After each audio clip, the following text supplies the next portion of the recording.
keeps the heartbeat of a community alive? Is it the courage to create, the power to connect, the vision to transform? Well, it's all of this and more. It's a symphony of ideas, innovation, and industry. But where do these stories come alive? It's right here on The Isle, 104.9 FM, the station where dreams meet action and growth finds its voice. The Isle, 104.9. Business, economy, development. Stay tuned.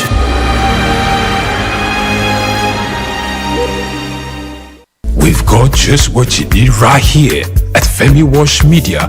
Call it the Midas Touch and you wouldn't be wrong. Let us record, produce, mix and master your audio like nobody does. Reach us on our contact today for the best quality job. Africa is on the rise, and at the forefront of its growth is a sector as old as civilization itself, agriculture.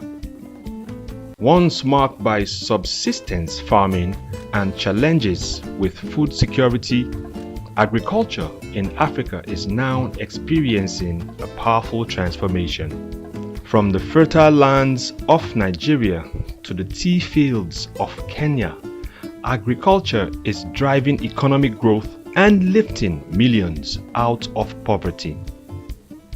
African governments and internal investors are taking notice, pouring in resources to support smallholder farmers and expand sustainable farming practices. Digital innovation is playing a major role in this transformation.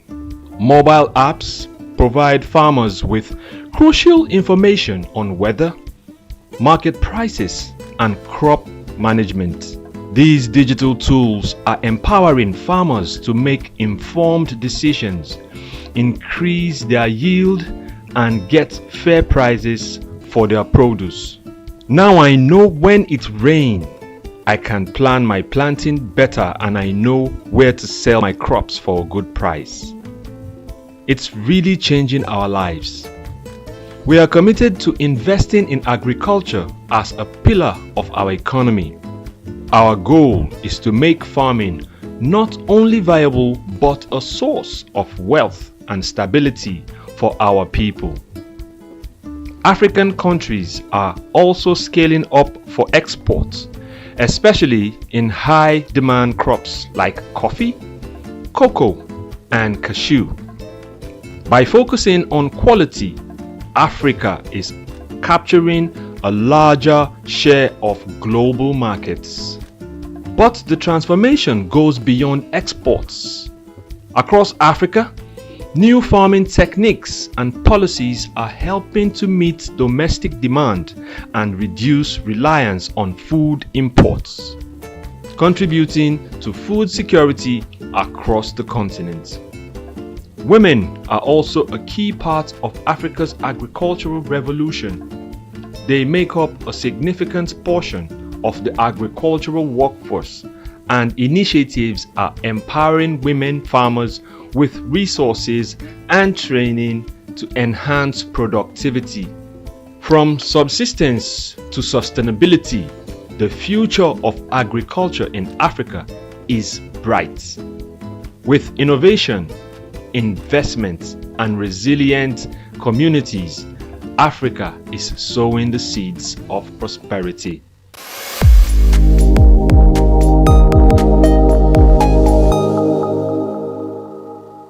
Afrobeats is a classic overnight success story, except it didn't happen overnight. I'm happy to be here. One of the key things about the Omniverse is that it's designed to go beyond an event and designed to be fully something that people can engage beyond the summit. The point being that Nigeria has so much to bring to the world in terms of these things, but we will be bringing fresh energy, fresh ideas, a fresh engagement, and we're obviously open to collaboration. But hip-hop, it never dies. What's the difference between Thor and Shango? Thor is approaching $50 billion in revenue. Shango's broke somewhere outside Lagos. that's a lack of imagination on our part. Okay. And they're all Nigerian. So to be seen and to be noticed is very hard if you're not in the place where all the noise is being made.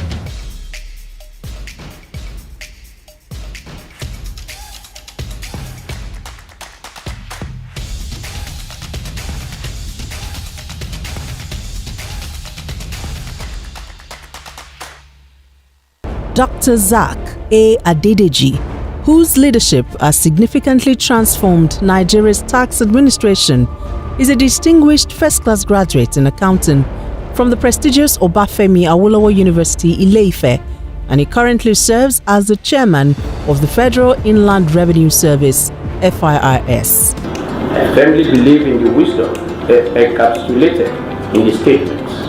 Revenue growth is the lifeblood of a nation's economy, providing means to fulfill essential duties to its citizens. These words capture the core principle that will guide us as we navigate the challenging terrain ahead, ensuring that our nation thrives and fulfills its obligations to its citizens. In our pursuit of greater fiscal future, we are determined to align ourselves with President Bola Tinubu Extreme Fiscal Policy and Tax Reform Committee. This collaboration will enable us to shape the prosperous fiscal landscape that will empower our nation's growth and development. Born on January 8, 1978 in Ogbomoso, Oyo State, Nigeria, Dr. Adedeji is an accomplished accountant and public officer with extensive expertise in corporate taxation and public finance. His journey in public service began in 2011 when he was appointed as Commissioner for Finance in Oyo State.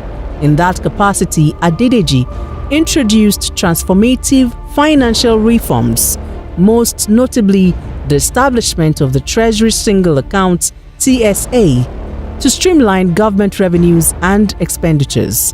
In March 2021, President Muhammadu Buhari appointed Adedeji as Executive Secretary of the National Sugar Development Council (NSCDC).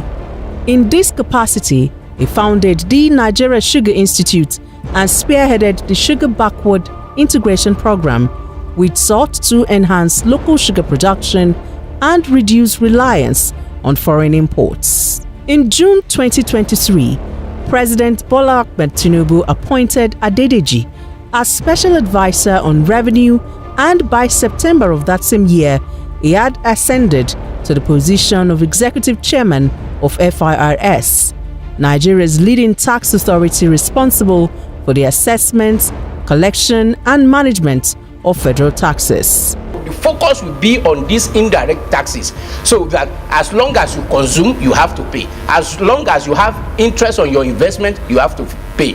And this is echoing Mr. President's message that we are not going to tax the seed, but we are going to tax the fruit. The fruit is what we focus on. So all those things, when we have this holistic process, it will be captured, and that the vision is to have a progressive tax, that if you earn more, you pay more, and if you earn less, you will not pay. Under his leadership, FIRS exceeded its 2023 revenue target of 11.55 trillion naira. As chairman of FIRS, Dr. Adedeji implemented a performance-based system aligning with the service's new slogan, simplifying tax, maximizing revenue. Dr. Souq Adedeji has done incredibly well in transforming and reforming the tax processes and procedures in Nigeria.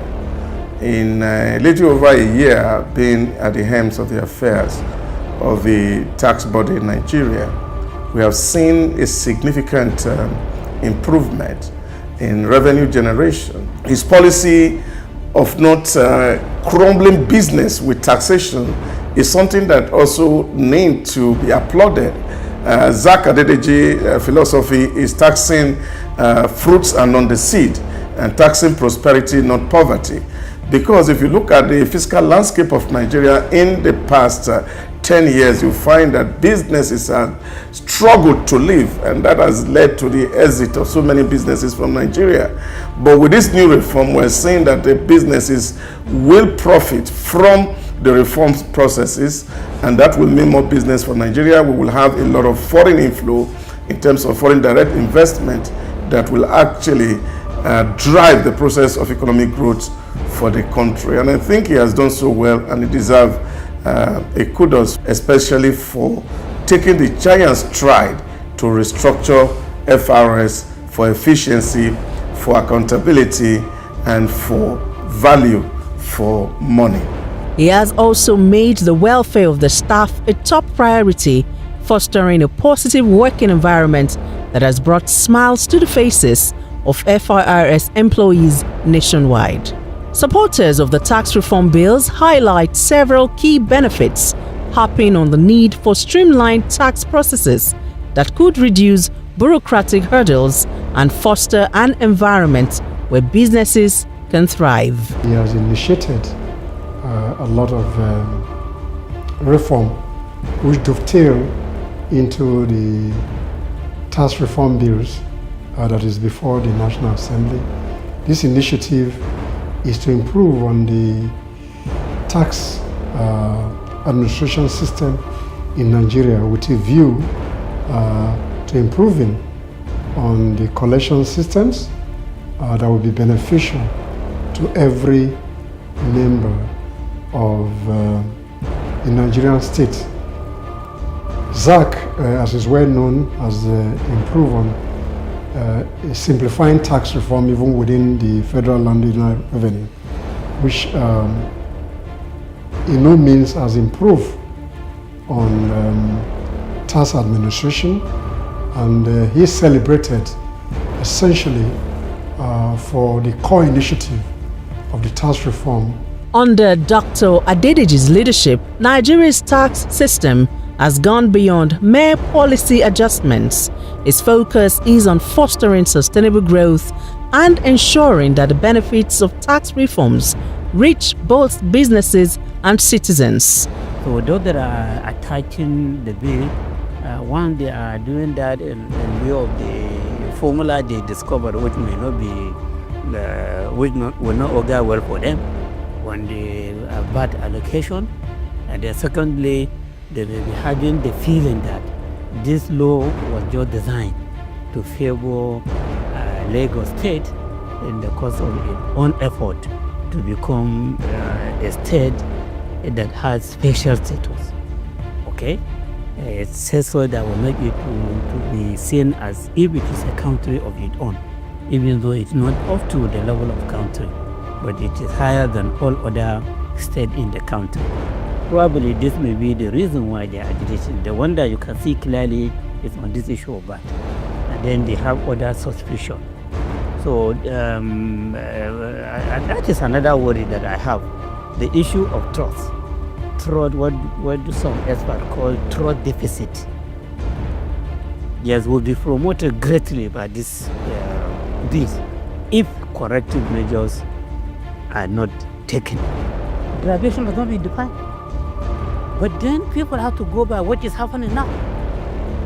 As they go against it. Since now the derivation is about contribution of state that are producing these goods and services being consumed. So they have the right to just say that, oh, well, so now instead of 20%, it will now be 60%. And then you hear the government functionaries, including members of the committee, saying that no, that's not what they mean. They mean area of consumption. This 60% derivation is about consumption area, not location of the headquarters of company that produce the good or services. You should have defined that in the law.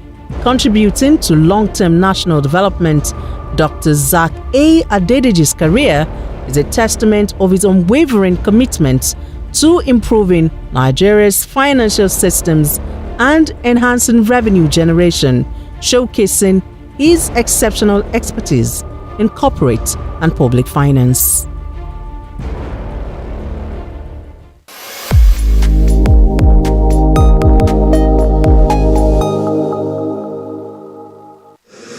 This is The Isle 104.9 FM. 104.9 Isle FM. At the Africa Development Studies Center, ADSC. We are committed to driving sustainable growth and development across Africa through innovative training and research. Our mission: empowering leaders, policymakers, and professionals with the tools they need to create lasting change. With customized training, dynamic research programs, and study exchanges on leadership, management, and other critical development topics, ADSC offers a platform for exchanging cutting-edge ideas and global best practices. We provide comprehensive services in research and consultancy, capacity building and training, education programs, publishing, and knowledge sharing.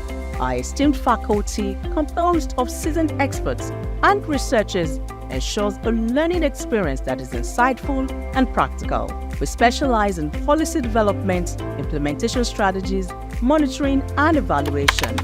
At ADSC, learning is engaging and enjoyable. Our unique methodology includes talks, interactive exercises, games, video screenings, and lively seminar discussions, all in a comfortable and friendly environment. Ready to make an impact?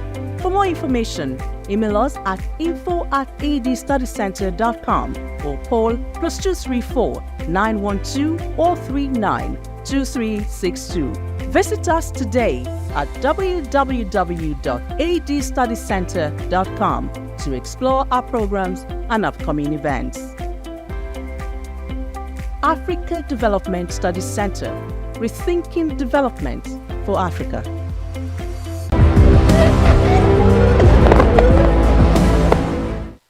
Nigerians aspire for the fruits of democracy to manifest in quality infrastructure and investment in human capital development. According to the reviewed National Integrated Infrastructure Master Plan, Nigeria needs an investment of $2.3 trillion over the next 30 years to close its public infrastructure deficit. The current administration under President Bola Tinubu grapples with a huge debt burden. Nigeria's public debt stock, which includes external and domestic debt, stood at 121.67 trillion naira in first quarter of 2024. Driven by the need to fulfill citizens' desires, the federal government focuses on enhancing revenue generation by creating a conducive environment for business growth. Against this backdrop, examining the tax reform bills, also known as the new tax bill, becomes necessary. In an endeavor to establish a cohesive fiscal framework governing taxation in Nigeria, President Bola Tinubu introduced and presented the tax reform bills to the National Assembly in October 2024, an amalgamation of 4 distinct bills. The tax reform bills consisting of the Joint Revenue Board of Nigeria Bill 2024, Nigeria Revenue Service Bill 2024, Nigeria Tax Administration Bill 2024, and Nigeria Tax Bill 2024 currently have passed the second reading stage in the Senate. This is aimed at overhauling the country's fiscal policies. The reform focuses on value-added tax, VAT adjustments, corporate tax restructuring, a tax tribunal with statutory responsibilities to settle disputes, and targeted incentives for medium and small-sized enterprises, technology, and manufacturing. The goal is clear: to simplify the tax system, increase government revenue, and stimulate growth. Many of the laws that we have in Nigeria today around taxation we inherited from our colonial masters. For example, the stamp duty law is a law of 1939. In 1939, the world had not envisaged that there would be the internet. Trying to apply a law of 1939 in 2024 does not show that we are people that are ready for the next generation. Because of this, we decided that instead of amending our old laws that we inherited from the colonial masters, why don't we write new ones for ourselves? And this has been done in many countries across the world. This is what led to us trying to harmonize so many taxes that we have in Nigeria into few high revenue yielding, broad-based taxes, and eliminate those taxes that impose burden on our poorest people and small businesses so they can have the opportunity to thrive. It is when our people are prosperous that you have the ability to pay taxes. We do not want to tax capital anymore. We do not want to tax investments. We do not want to tax poverty. Of course, we do not want to tax seed. We will wait and tax the fruits when people have invested and they are making prosperity. Let's briefly delve into the provisions of the new tax reform bills. The bills propose a change to the distribution of value-added tax, VAT. It recommends 10% for the federal government, 55% for state, and 35% for local government councils. It also increases the derivation reflected in the allocation distribution among states and local governments from 20% to 60% in the spirit of fairness. The reform bills advocate zero VAT on exports and essentials such as food, education, healthcare, renewable energy, rent, and public transportation. Addressing the needs of Nigerian workers, the bill provides an exemption from personal income tax for employees earning 800,000 naira and below annually. Other beneficiaries of this exemption include low-income households. To make the business climate more favorable, particularly for small businesses, the bill proposes a tax exemption of 50 million naira annual turnover for small businesses, doubling the 25 million naira turnover earlier recommended by the Taiwo Oyedele-led Presidential Committee for Fiscal Policy and Tax Reforms. This section of the bill also grants tax relief to small businesses with total assets of 250 million naira, broadening the scope of beneficiaries. This serves as an economic stimulus for vital economic sectors and enables growth. To tackle the issue of multiple taxation, the bill proposes a reduction in the current company income tax to be implemented in two phases: 27.5% in 2025 and 25% in 2026. Furthermore, the bill introduces a 4% development levy payable until 2029. Subsequently, by 2030, the development levy will decrease to 2%, designated solely for the Nigerian Education Loan Fund. As a result, the new tax bill phases out the 2.5% education tax, 0.25% National Agency for Science and Engineering Infrastructure tax, and 1% National Information Technology Development levy, aiming to consolidate the various taxes and levies companies pay. The new tax bill emphasizes the importance of registering and utilizing tax identification number TIN to improve tax compliance and data collection. The bill serves as an update to tax laws reflecting current developments. It addresses the rise of digital businesses and emerging sectors, ensuring tax provisions align with modern economic activities to help enhance government revenue. Regarding tax administration, the bill seeks to enhance compliance and improve coordination between FIRS and state tax authorities. Reducing redundancies and strengthening enforcement will increase revenue generation at lower collection costs.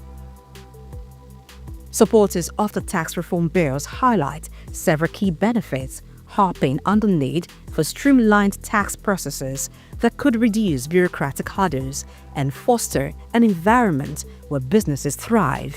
After Nigeria, in West Africa, the second lowest VAT rate is 15%.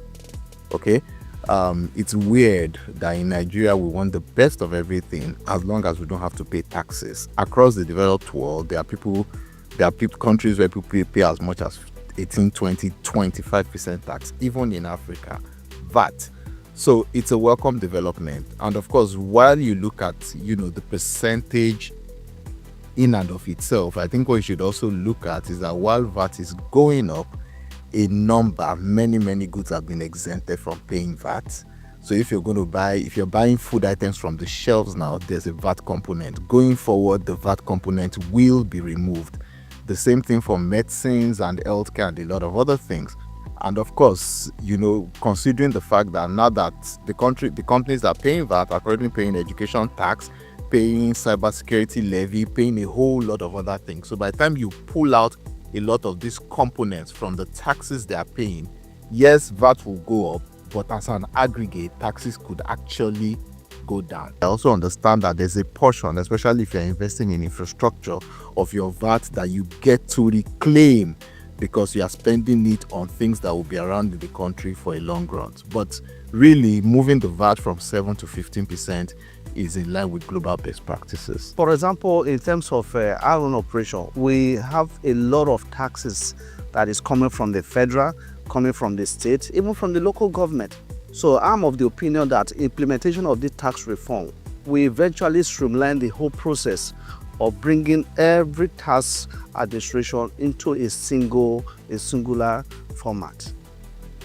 And also imagine that you are having all different manners of taxations.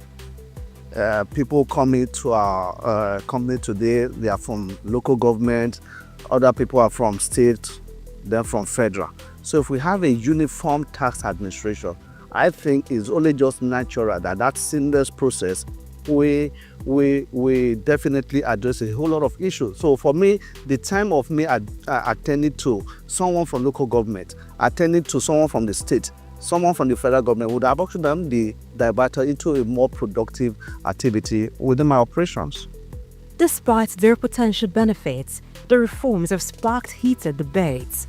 Some critics of the tax reform bills cite inadequate consultation with critical stakeholders as a reason for their opposition. Other challengers argued that the bills have the tendency to create fiscal crisis in some states and further impoverish Nigerians. A major contentious part of the bill is the section dealing with VAT distribution. Governors of the 19 northern states, traditional rulers and stakeholders from the region have voiced concerns about the distribution of VAT based on derivation. VAT could be addressed in two ways. Okay, the first way affect everybody, and then the second way is what the leaders in the north are complaining about. The first way is on the increase in the VAT rate. We have never had a situation whereby progressive increase will be brought to VAT rate in any country in the world. From my region, I have never experienced it. So those that are attaching the bill, one, they are doing that in view of the formula they discovered, which may not be, will not augur well for them on the VAT allocation. And then secondly, they may be having the feeling that this law was just designed to favor Lagos State in the course of its own effort to become a state that has special status. Okay? It says so that will make it to be seen as if it is a country of its own, even though it's not up to the level of country, but it is higher than all other states in the country. Probably this may be the reason why they are agitating. The one that you can see clearly is on this issue of VAT. And then they have other suspicion. So that is another worry that I have. The issue of trust. What do some experts call trust deficit. Yes, will be promoted greatly by this if corrective measures are not taken. Borno State Governor Professor Babagana Zulum expressed that VAT provisions in the bill would only benefit Lagos and River states. Zulum advised the federal government to take a pause and expunge some of the clauses which it claims are inimical to the North. Responding to Northern governors' opposition to the proposed VAT sharing formula, Chairman of the Presidential Committee on Fiscal Policy and Tax Reforms, Mr. Taiwo Oyedele, says the misconception about the proposal to increase VAT shared to states from 20% to 60% is based on the erroneous understanding that the proposed 60% would be based on the current remittance model of derivation with the headquarters effect. He clarified that the proposal is 60% based on the consumption model of derivation. There's a whole lot of politics around the conversation on what VAT should be. The Northern elders and leaders are well aware that this reform is good for the national interest. And I think what people really should have focused on is not to argue about the current state of things. People should be focused on going forward. How is the Northern state going to industrialize in the face of the challenge that the economy generally or globally is facing? Why is this suspicion? The suspicion is because Lagos is industrialized. Lagos is industrialized because they have created an ecosystem for businesses to prosper. And this is what should be replicated in all the states of the Federation, so there should be no fear. Now, we are not changing the revenue allocation formula for the consolidated revenue account. That's not changing. It's only VAT, which is just supplementary to the normal sharing formula. I think everybody should really be consoled. For us, it's a progressive move, and I think Nigerians need this.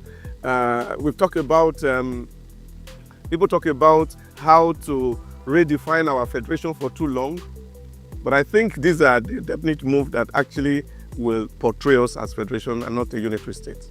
So many people have actually been clamoring for adjustments and changes in the tax system, because the basis for which these existing tax structures were formed, Nigeria has actually moved beyond those levels and beyond those stages. So they are no longer favorable to the present economic situation of the country.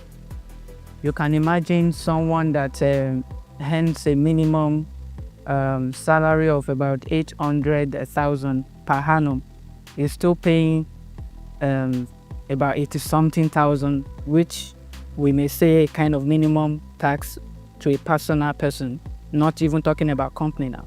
And even with the present tax system, a company that does not make profit is even paying tax.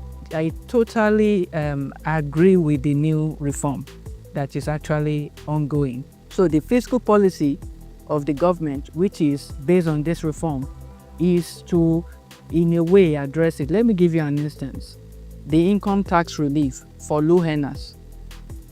So, like the existing one, if you are earning 800K as your minimum, you are paying 1% on that. But with this new reform, 800 and below, you are not paying tax, you are exempted. Is that not a relief? In the same vein, Oyedele says there is a need for urgency in the passage of the tax reform bills to provide relief for businesses and Nigerians who are experiencing multi-dimensional poverty, stating that the Finance Act will become null and void once the tax reform is enacted. The draft of the tax reform bill was framed by a team led by Taiwo Oyedele, chairman of the Presidential Committee on Fiscal Policy and Tax Reforms. President Tinubu inaugurated the committee in August 2023 and tasked it with improving fiscal governance, simplifying the tax system, and enhancing economic growth. According to the leader of the 10th Senate, Senator Opeyemi Bamidele, the new tax bill reflects the present administration's commitment to equity, efficiency, and sustainable development. The tax reform bill has scaled second reading at the National Assembly and is now before the Senate Committee on Finance for more stakeholder engagement. Ultimately, it is hoped that what is right for Nigeria's fiscal future and economy prevails.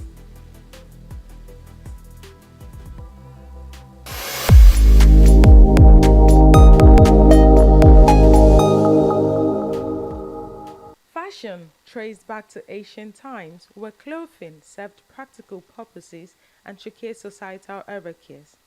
In ancient civilizations like Egypt, Greece, and Rome, clothing became a symbol of status. The revival era marked a shift towards fashion as a form of self-expression, and the Industrial Revolution, which made stylish clothing accessible to a broader audience. The 20th century witnessed a rapid evolution, democratizing fashion and impacting people of all ages through cultural movements and influencing designers. In today's digital age, the influence of fashion has expanded further, connecting with fashion events, social media influencers, and celebrity showcase as they keep on transforming the industry, making trends more accessible globally. As contemporary fashion shows became viral, its origin can be traced back to the 1860s, when the innovative English fashion designer Charles Frederick Worth revolutionized the presentation of his creations in Paris by employing live models instead of traditional mannequins. This groundbreaking approach soon gained popularity, and by the early 90s, similar events called fashion parades had begun to emerge in cities like London, New York, and today all over the globe. Statistics revealed a significant rise in virtual events as innovative virtual fashion shows gained prominence, especially during times limiting physical gatherings. Although the fashion industry faces challenges such as rapidly shifting consumer preferences, sustainability and ethical concerns, intense competition, supply chain disruptions, and issues related to counterfeiting and intellectual property, all of which require strategic adaptation and innovation to navigate effectively. Opportunities abound, such as leveraging digital platforms for e-commerce expansion, tapping into emerging markets, fostering collaborations with influencers and celebrities for brand exposure, among others. In all, the fashion industry has become a universal language, shaping culture and influencing individuals across age groups. Aureolua James, Souq News.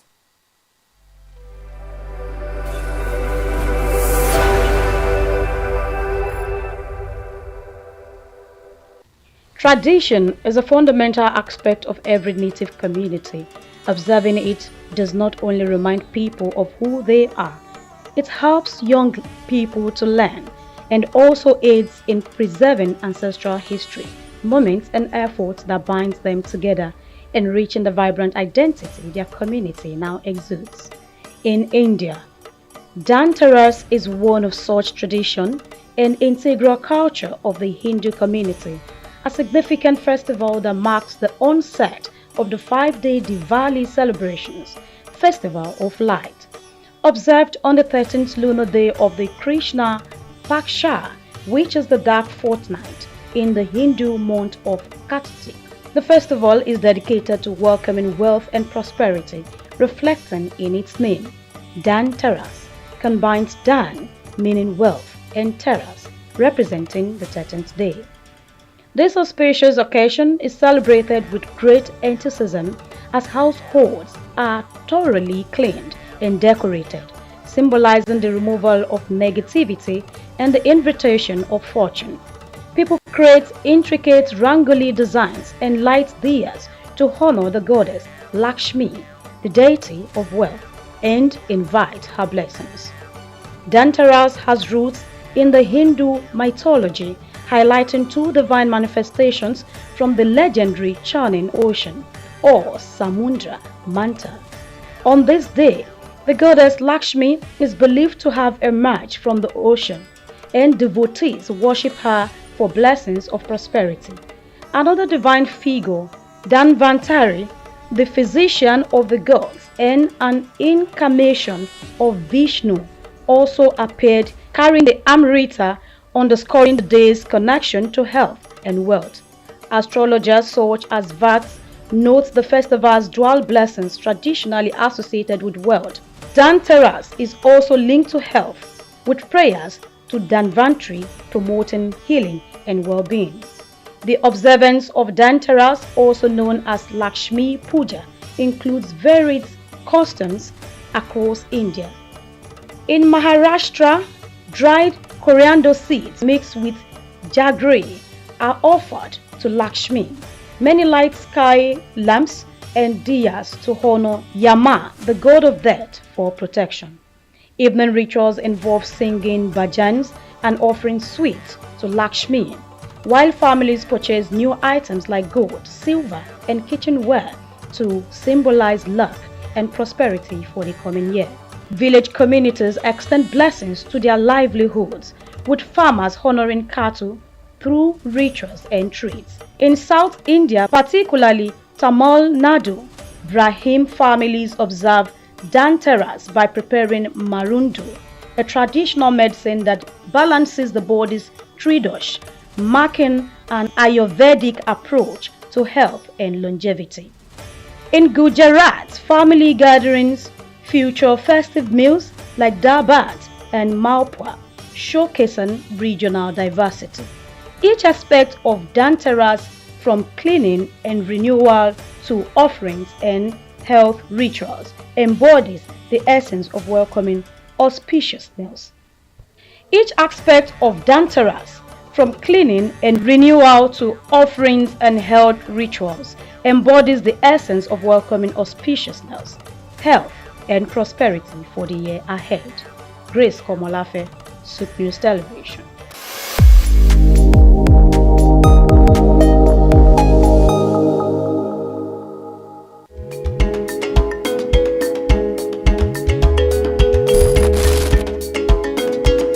We've got just what you need right here at Femi Wash Media. Call it the Midas Touch and you wouldn't be wrong. Let us record, produce, mix and master your audio like nobody does. Reach us on our contact today for the best quality job.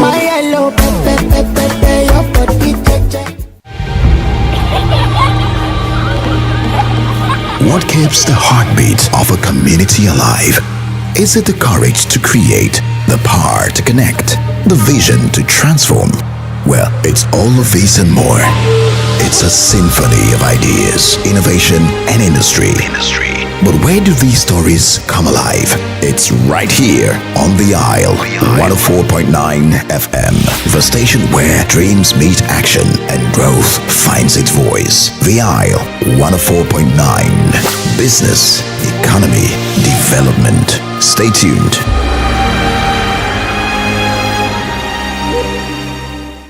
Idumota Market. Eko Idumota, once a residential neighborhood, is home to Idumota Market located on Lagos Island. It is one of the oldest and arguably one of the largest markets in West Africa. Idumota is a historic neighborhood adjacent to the Lagos port that facilitated the slave trade and later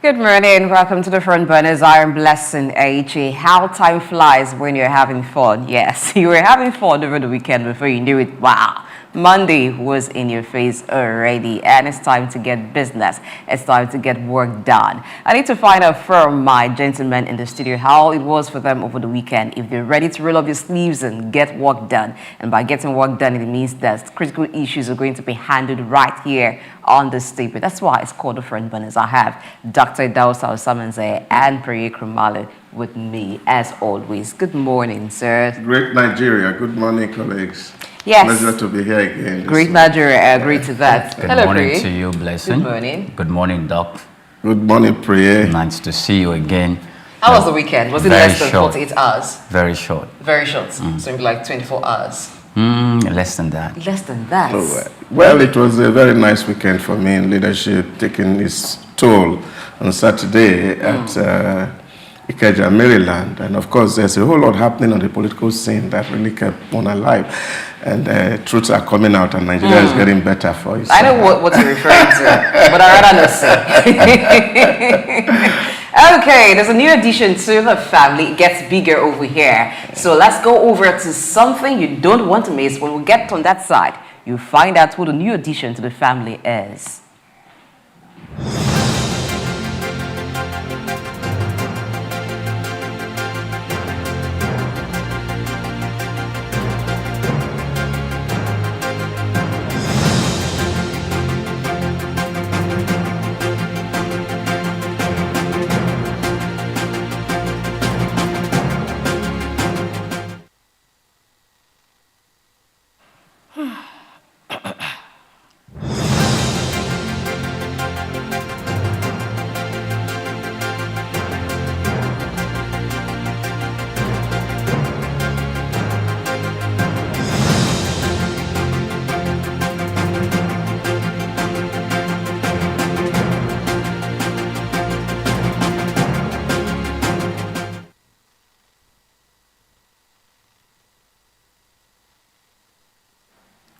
Albert Einstein says, if you have never failed, you've never tried anything new. So try something new today. My name is Swift Aderito, and here is something you don't want to miss.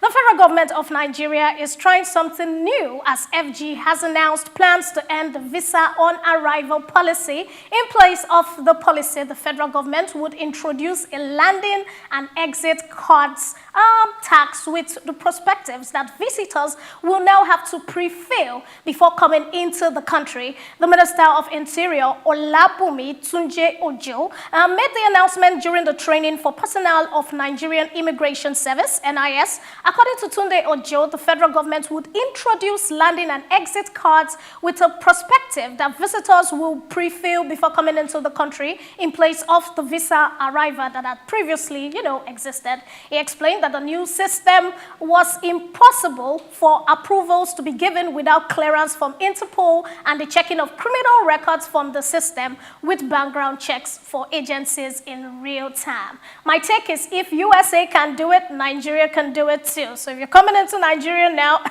it's no more a free ride. You have to put it together. The second news I have for you says, once it's a mistake, twice is a coincidence, but the third time it becomes a pattern. Popular rapper says, fool me once is on me, fool me twice, but thrice is totally, the way it goes. This quote is the reason why Rivers State Senator representing Rivers Western Central District has called for an investigation into the recent explosions at the NNPCL facilities affecting Bonny and Digbama local government areas. The latest explosion occurred 2 days ago near Bonny Channel following a similar incident that had reoccurred in the Digbama local government area just 2 weeks before. The senator described the frequency of the incidents as alarming, stating that anybody responsible or any responsible society should consider this a matter of grave concern. She urged the NLPLC to launch a comprehensive investigation into the identification and the immediate underlying causes of the explosion.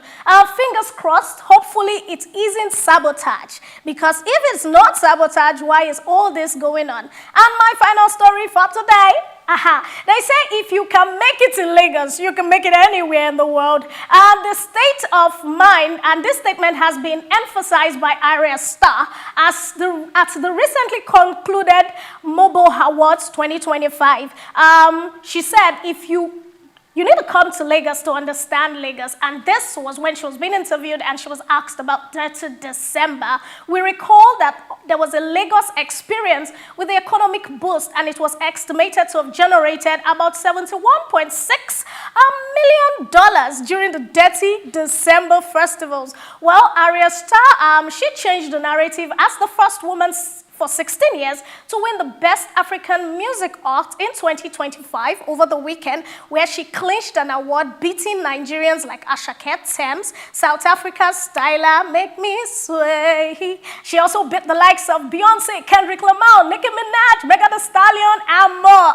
We're global. All right, so the Sugar Corner literally feels that the Lagos State government should consider making Arya Star their brand ambassador for the Dirty December. So definitely, that's not a bad idea. I leave you guys with this quote. They say, courage, to fail requires courage because courage paves the way to success. My name is Swift Aderito, aka Sugar Mommy. Have a fantastic day, guys. See you later. Before I run off, Blessing, how you doing? Good morning. Good. You're looking absolutely stunning. I love the neck piece. It's something I could steal. Can I? Thank God you're far from me. So I'm safe for now. My doctor is near you. He'll just help. No, he doesn't do that. All right.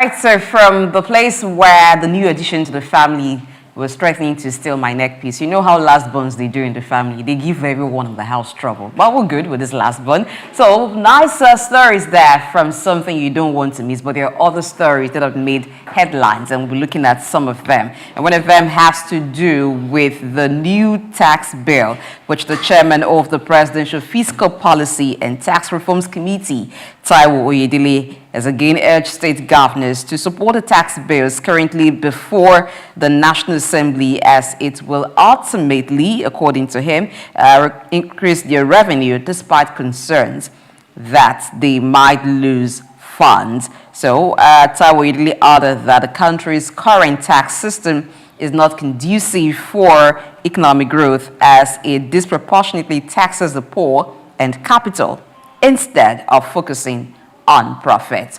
Okay, so the tax bill has been an issue that has been debated at the National Assembly, and not just the National Assembly, different stakeholders from around the country, even the governors, the 36 state governors had debated over that, and there were contentious issues. So we'll look at some of that after this break. Please stay tuned.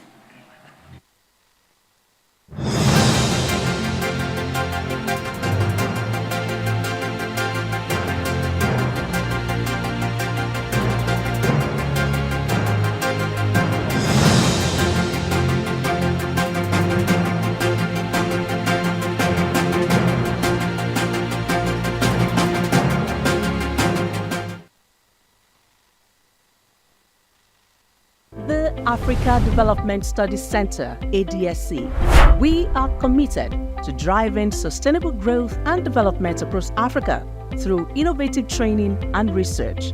Our mission: empowering leaders, policymakers, and professionals with the tools they need to create lasting change. With customized training, dynamic research programs, and study exchanges on leadership, management, and other critical development topics, ADSC offers a platform for exchanging cutting-edge ideas and global best practices. We provide comprehensive services in research and consultancy, capacity building and training, education programs, publishing, and knowledge sharing. Our esteemed faculty, composed of seasoned experts and researchers, ensures a learning experience that is insightful and practical. We specialize in policy development, implementation strategies, monitoring, and evaluation. At ADSC, learning is engaging and enjoyable. Our unique methodology includes talks, interactive exercises, games, video screenings, and lively seminar discussions, all in a comfortable and friendly environment. Ready to make an impact? For more information, email us at info@adstudycenter.com or call +234 912 439 2362. Visit us today at www.adstudycenter.com to explore our programs and upcoming events. Africa Development Studies Center, rethinking development for Africa.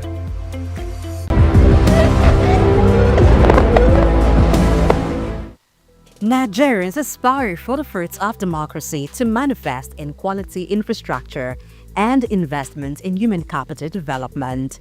According to the reviewed National Integrated Infrastructure Master Plan, Nigeria needs an investment of $2.3 trillion over the next 30 years to close its public infrastructure deficit.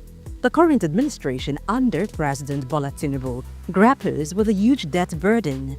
Nigeria's public debt stock, which includes external and domestic debt, stood at 121.67 trillion naira in first quarter of 2024. Driven by the need to fulfill citizens' desires, the federal government focuses on enhancing revenue generation by creating a conducive environment for business growth. Against this backdrop, examining the tax reform bills, also known as the new tax bill, becomes necessary.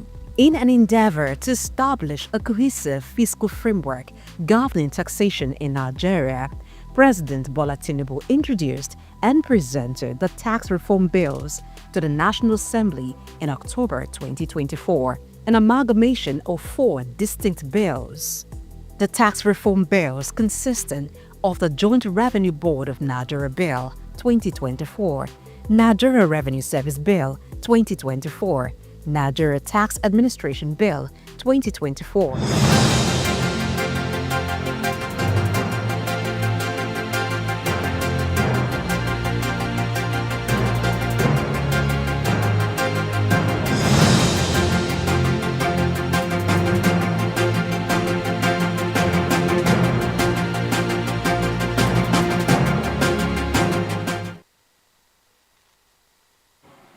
Many thanks for staying tuned to the front burners on Souq News TV. Yes, looking at stories that made it to the headlines. We're looking at the chairman of the Presidential Fiscal Policy and Tax Reforms Committee, Mr. Taiwo Idili, asking Nigerian governors to do more to ensure that the tax bill is passed. Now, he has criticized Nigeria's current tax system, and he stated that it is not conducive for economic growth as it disproportionately taxes the poor and capital instead of focusing on profit. Doc, this tax bill matter has been a long one from last year, and the chairman of the Presidential Fiscal Policy and Tax Reform Committee, Taiwo Idili, had said that by the end of first quarter of this year, it will be passed. Now, it's scaled second reading at the National Assembly. The Governors Forum had even on their own done their bit by agreeing on the bill when the contentious area, which is the VAT sharing, was addressed. And so they moved it to 50% based on equity, 20% on 30% on derivation, then 20% on population. But it seems like there's still gray areas around the bill. You know, the last time we spoke about this, I was very clear. The issues around the tax bill is not just the VAT, it's beyond the VAT. And it is also the focus of the current regime in terms of what they want to do. And that is what Oyedele had actually alluded to here. Where, of course, the object of tax is supposed to be profit rather than capital. I grew up as a young child and see this. My father repeatedly said to me that it is only prodigal sons that eat seed yam. I come from a village where, of course, we plant yam. And so when you are harvesting seed yam, because of the time of the year, of course, it comes, it's always very sweet. And then, of course, you are tempted to always roast them on the fire and eat. And he always said to me, look, you are not supposed to eat that thing because that's the seed. Because you need to plant in another planting season. Because if you eat out your seed, what then will you not use to plant when the other season comes? And I think these are the issues that are on the table at the moment with reference to tax system in Nigeria. Now, except that we have not started a business at all in Nigeria. You will see that as the day your office is just open, you see all manners of people around you. The local government will be there, the state will be there, and they are not even waiting for that business to start making profit. And then, of course, you are talking about the high mortality rate of startups in Nigeria. What's responsible is the fact that there's too much drag on these new businesses by both states and local government. And I think this is what this tax bill is actually designed to cure. That yes, state government need more money, but it's not to kill businesses. Yes, you will get more money if you create the enabling environment or the ecosystem for these businesses to prosper. Then you can tax the profit. But the target here is that taxes are on the poor. You go to the market area, you see somebody who is struggling with a total wear on her head that is not up to 5,000, and council people are chasing them up and down, and all this kills initiative. And what the government is saying is that, look, let's not focus on the seed. Let the emphasis be on the profit. And for profit to happen, the state must create the enabling environment for those businesses to thrive. Because it's only when business thrive you can actually get money. We know that the state governments are under pressure to deliver. But I think they can also manage the little that is coming to them in terms of the allocation that is coming from the center. Yes, you have to make eternally generated revenue, but you also ensure that as you're taxing those businesses, that the following year, they are able to still be in operation so that you have something to continue to tax. And I think this is a challenge that is before state governors, and I think they must do well to ensure that this work, and it's in favor of businesses, because it's only when business prosper that we can actually solve the problem of the poor. Harmonizing the tax system in Nigeria is a very critical thing, but with this back and forth with the governors, is it just going to be a thing of appeal, keep appealing to them to see reasons? Okay, one thing I noticed is that whenever a reform or a new bill, let me just call it a reform, is being introduced, you're going to get some form of feedback. Now, we have not even tried this new tax, we've not even started. But the thing is, this is what we are going to do, and we've highlighted the document and we've presented the document, and the big wigs, the businessman, the politician, they are all looking at it, and they are, looking at the future. How is this going to, remove money from my pocket? How am I going to block that money that is going to be removed from my pocket? So one remarkable statement that Mr. Oyedele made that I feel he hasn't, probably have not heard him made before until recently, is that the responsibility that it is incumbent on the state governors to tax the high net worth individuals in their state. And by that, he was saying the 10% of the high net worth individuals in their respective states, that if the state governors tax these persons, it's going to increase the IGR. And I like the fact that this tax reform bill, on one hand, widens the tax net. Though on the second hand, Professor Kabiru says it actually narrowed the tax net because a vast majority of Nigerians will not be taxed. And I think by that, he might be referring to about the 90% that Taiwo Oyedele was talking about. So, on the other hand, how does the government tax the net worth individuals? What does it tax? Those who have helicopters, the government tax them. Those who have luxury items like a yacht, does the government tax them? Those who have big organizations that are handing more than the 50 million naira to 250 million naira threshold that the Oyedele administration is trying to exempt from the tax, does the government tax them? Through what means does the government tax them? And does the government have a very, very sound system to get back, to carry out this taxation, that it gets back the monies from them, or the required amount that is taxing them? The mechanism to use, how the government is not going to spend much in trying to recoup that tax from the system, is a very, very good thing to consider. But the thing is, how does the government do this? I'm talking about the subnational governments. How do they do this? Now, let me come back. Governments. Yes, yes. So that those who listen can be clear. It is subnational. Okay, so how do they do that? In a state like Lagos, we have been singing the praise of Lagos for a long time because they've been at it since even the Tunde Fowler, who, went up to the central government to become the tax chief. He was doing a very good job at the state level in Lagos State. So we think Lagos State already has a system in place through which it's getting this monies to boost its IGR. What about other state governors? Are they doing the same? So probably maybe the state governors that are not living up to that responsibility are the ones seriously engaged against this. Now, when it comes to tax exemptions, and Oyedele is talking about not taxing the poor, what does he define as the poor? Who are the poor people?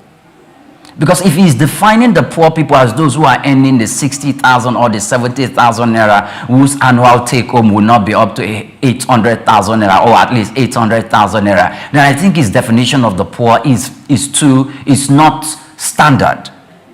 He needs to take it up higher. At this moment in time, do we say those who are earning 400,000 naira or even 500,000 naira do not fall into the category of the poor when you begin to consider the expenses that comes with them every month, providing themselves water, providing themselves the cost of transportation, the cost of food item, the inflation of food in the country, and every other thing they need to deal with, including watching and taking over their children, paying school fees and all of that.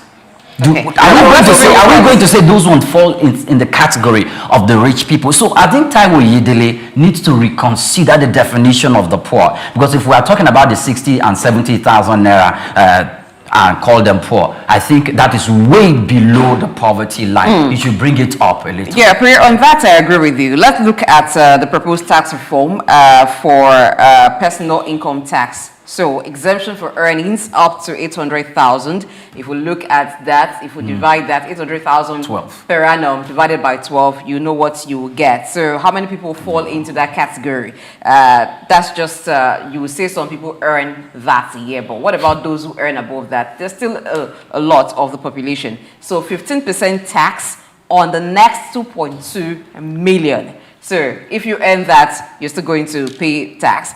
18% tax on the following 9 million, 21% tax on the next 13 million. Well, if we look at the cost of living these days, these people are not exactly rich people. So they're more like, let's say, average. Should we call them middle class? Well, so, and if we look at what the businesses, on the part of the small businesses, this is where I've always agreed with this new tax bill for exemption of businesses that make 50 million annually or less. That's a good one. But what Taiwo Oyedele is even saying to the state governors that they've not explored the aspect of property tax enough. Now, that if they had explored that part, some of the monies they think they would lose by this tax exemption, they would actually gain. And these days, a lot of people are going into real estate, buying properties and all. That may be a good way. But I think that more than even the property tax, the state governors are still getting a lot,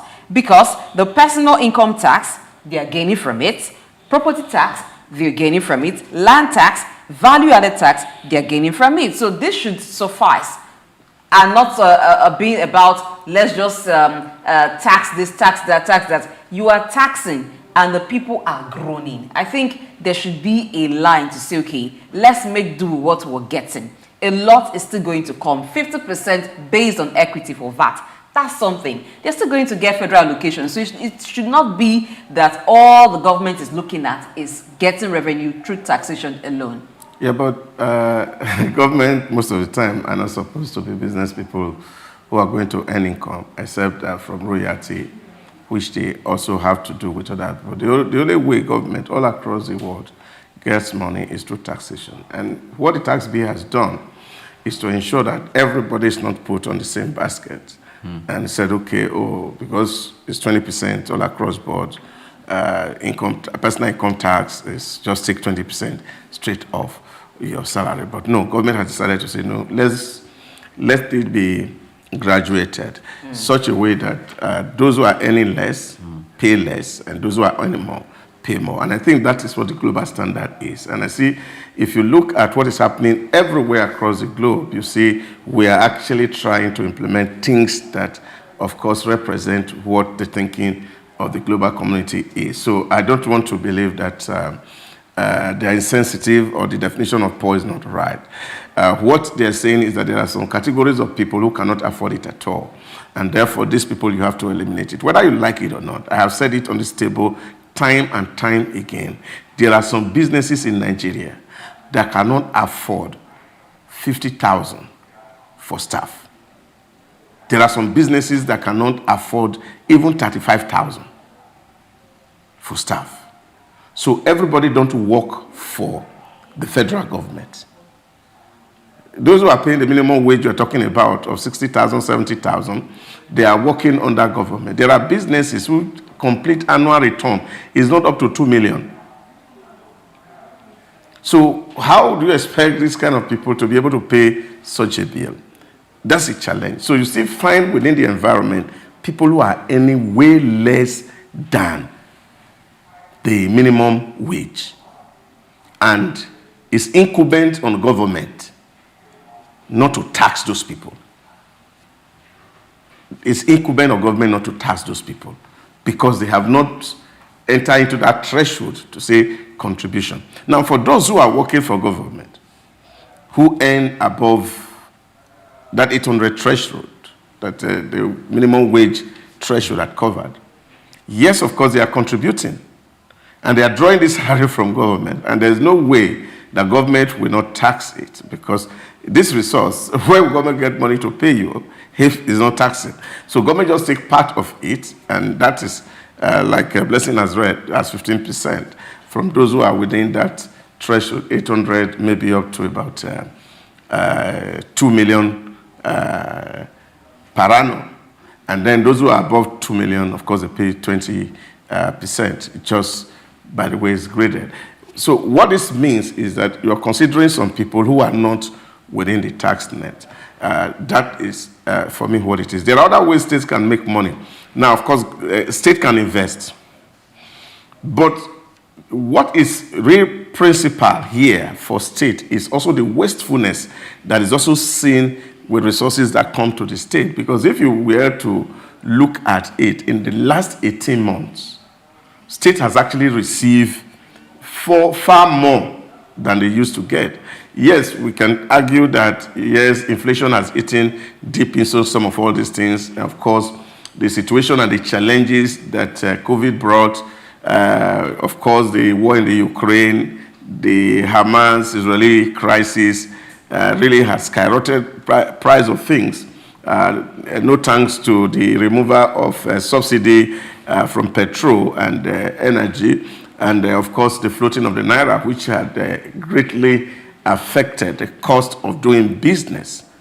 Yeah, but there's still little to show in some of the states that really to say this we have been able to do. So it's not just about more money for the state, and I think it's just more than more money for the state. I have argued somewhere before, people say, oh, states, especially those who are oil bearing, they are not getting too much. And the question I always ask is, the little they are getting, what are they doing with it? So if we see that you are faithful over a little, the argument for much become expedient. But when you are not faithful with the little that you earn and you are arguing for more, that of course becomes very worrisome. And I think these are the things that we have seen. And not to also talk about in the past where we have seen state governors who have left office and see what they have left with, and the resource that would have been plowed into the development of the state find their way into private accounts of this principal stakeholder in the state. So these are the issues that we will need to deal with. States also will need structural reforms, not just at the federal level. You see, there are a lot of activities that you see happening around the state where monies are frittered away. We need to do that reform so that state can also be within that threshold to look at leaner government and then more efficient than having a bogus structure that really cannot deliver value. These are some of the things that I feel they are possible within the state to be done. Overall, I think that when we're talking about global standards, we should also be careful to put the Nigerian situation into context. Because if we look at what obtains elsewhere in terms of the percentage that citizens are made to pay as tax, and we look at what the citizens have to provide for themselves, by themselves, I don't think the basis for comparison are really there. Now, for someone who's earning 2.2 million annually, and you're taxing 15% of that person's income, so if you divide that by 12, it comes to about 183,000 and some fraction. If you put 15% tax on that, so that means monthly that person is paying over 27,000 naira as tax. That's still a lot. So if we look at that, even when you want to tax, I think the new tax bill should have considered the percentages that is approved for taxing or for taxation. So 15%, 18%, 23% on earnings less than 25 million, I think that's still too much.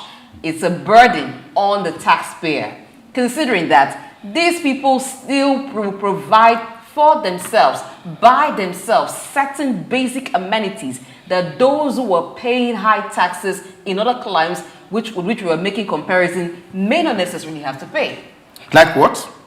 Like power. So you are paying for power supply, you are also fueling your generator. Like security, you are paying high taxes. This is common knowledge, and this is a reality that almost every Nigerian goes through. You are paying for security, you are paying your security man and all. Your road is bad. Sometimes it takes community efforts to provide palliative measures. Now you buy transformer. You understand? So, and you will still charge these taxes. So let us also factor in certain things. In the world where people don't pay for the light they use. No, and not buying transformer. Not buying transformer, not buying fuel in addition to power supply. This is where the argument has always been. And that is because we have not allowed the free hand of the market to determine prices. To what extent do we determine the free hand of the market? Is it when we go to pay 5,000 naira per unit? Yes, it's important. It's just important. We can't run a full capitalist economy as it is. Yeah, these are the conversation, and we have to have this conversation as logically as possible. You see, it is either we want to eat an omelette or we don't want. There's no way to eat an omelette without breaking an egg. Here in the country, we don't want I think that egg has long been broken. No. We don't want to break the egg, but we want an omelette. So if you want an omelette, then you have to break the egg. Now let's look at it from this perspective. If you go to UK, for example, if you go to United Arab Emirates, for example, if you go to America, for example, cost of energy is on the rooftop. Don't let anybody deceive you. The cost of energy is on the rooftop. And so people are paying for what they get. What they get. Yes. But do people get what they pay for here? Now, what you have here is that those who are providing you the services are saying, at the rate we collect, we can't give you optimal service. And government say, oh, our people don't have capacity to pay. So we don't want you to increase rate. This is the same issues that we've been having conversation here on this table over telecom, for example, where the business owner don't have the power to determine what his tariff will be. The government has to fix the tariff because it's putting into consideration the state of the people's economy. So why am I saying this? Is it that we are saying, okay, we want good light, we want good road, then somebody had to fund it. Now, if government is not having enough taxation and government is not getting enough royalty, where will the money now come to build the basic infrastructure? All right. Okay. So, Doc, there's something that we have to address, and that is talking about responsibility from those who are imposing tax and those who are being taxed. If I am paying tax, I intend it is my right to see what that tax is doing for me. If I don't get that in return, I'll become reluctant to pay tax. In fact, in most cases, I will evade tax. Mr. Oyedele was even stating a few of the organizations he said that pays the VAT, that that pays the VAT. And that means about 97 organizations are not even paying. He stated a few of the companies there that are paying the VAT, and they're just 3, he said they constitute about 3% of paying the VAT. That's a lot, coming from a few, not up to 5 organizations that he mentioned there. So, some Nigerians whom we have spoken to personally, they say they do not mind paying the tax. But when they pay this tax, if they can see what this tax is being used, is being done, what the money you're being taxed and you're paying, and you could see that your roads are being fixed. So that when you drive on that road, your tire does not, the tire that you bought 6 weeks ago does not start developing problem. You're paying tax, yet they want to fix electricity. There's a problem and the transformer exploded in your vicinity where you live. Then you are being told by the community association that, look, we have been waiting for NEPA, for the authorities for more than 6 months. We cannot continue to wait, because if we continue to wait, it will go for years. They are forced, compelled to part with money. Apart from paying their taxes, they are to part with money to buy transformers. Because there are no security, they are going to get security for themselves. Some of the homes here do not have pipe-borne water. Now, they still have to bring out the money for themselves to cater to that. Some of the public schools are not giving what they need to give for the development of the young people. Then the public school system now crumbles. Then people will now have to revert and resort to private schools, who are now making lots of money. And some of the politicians are the owners of those private schools. So, so when you talk, about taxation, the citizens on their own part have been responsible. The governing authorities. You have said something that seems contradictory. No. And you're saying only 3% of companies are paying VAT. What does that show you? I was trying to, because it is still the responsibility of the government. It is still the responsibility of the government. When we are looking just a moment. It is still the responsibility of the government. I understand that the government has responsibility. But it's not a contradictory. Yeah, it's contradictory, because if you're saying that we are paying enough, and in your submission, you also have agreed. Responsibility it is to all these other organizations. Yes, so I'm talking about VAT is just one of the taxes. Yes, even in the VAT, if you say we are paying enough, and people want to see what government is doing with money. I moved from Lagos here to Badagry last Thursday. And on that ECOWAS road, you can see huge work, iron work that is going on. In Lagos State? No. It's a federal road. Okay. It's ECOWAS road. Nigeria is doing their own part. That road has been on for a very long time. Now, if you go to that place now, you see work going on tremendously. Now, you see what is happening in the coastal road. From Lagos end, from Calabar, Akwa Ibom end. I was listening to Mahi yesterday, talking about the numbers of roads in Nigeria that are currently under construction. How has that engendered people want to pay?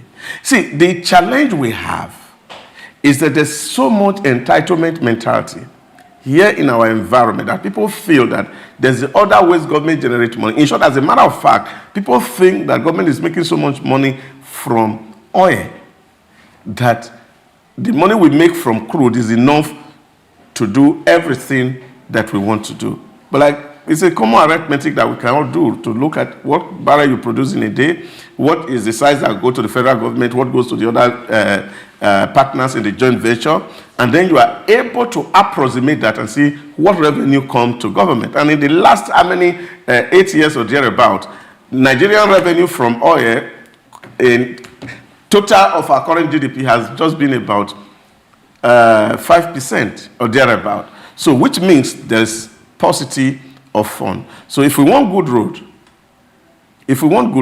then we should be able, and that is why, of course, this government is also talking about taxing the road by putting tolls on the road, so that we can have enough fund to develop infrastructure.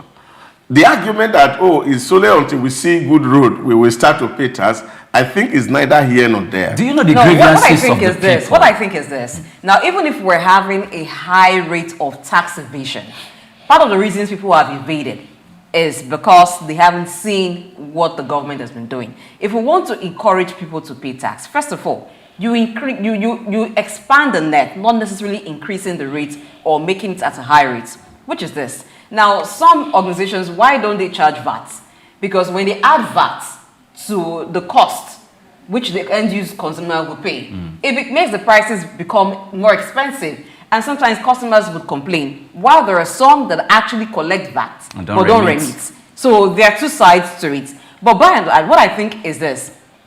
If we make the tax rate not one that is so much of a burden, and you expand the net, you will have more people paying tax, you will still get it. But if the percentage of the tax is high, you will find people doing all that they can do to evade tax. So which do we want? Do we want a few people that we can get to pay tax, paying tax, or we want more people to pay tax and not necessarily evade? I know what you want to say, that people will always find a reason to evade tax, even if it's 1% or 2%. Yeah. But you will have less people evading when the percentage is not so high. Is even to compare apple with apple. In this case, not possible. Let's even compare apple with orange.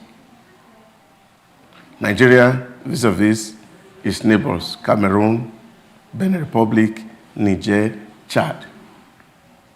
And do the comparison in terms of compliance, tax compliance. I'm not talking about compliance, I'm talking about the rates. Who has higher rates? In taxation? Yes. Oh, dog. So you need to do that analysis. But what is the compliance level, even with that high tax rate? Yeah, but what I'm saying is that even in the neighboring country, compliance is also huge compared to us here. I made a joke here the other day. If you go to Cotonou here, Benin Republic, with a single whistle like this on the road, the motor will stop. But with last month, road safety, police staying at the same spot on our road with traffic light, drivers still will get through and pass away. So this is issue that we have to deal with. Okay. And there are basic for me and there are ethical issues. The doctor, there's one part you're not considering. I will consider that part, but it's because it's also to understand that, you see, there's an environment where people seem to understand that, yes, we were taught in elementary school that, yes, as citizens, you have rights. But what guarantees those rights is your obligations. So it's not one-sided.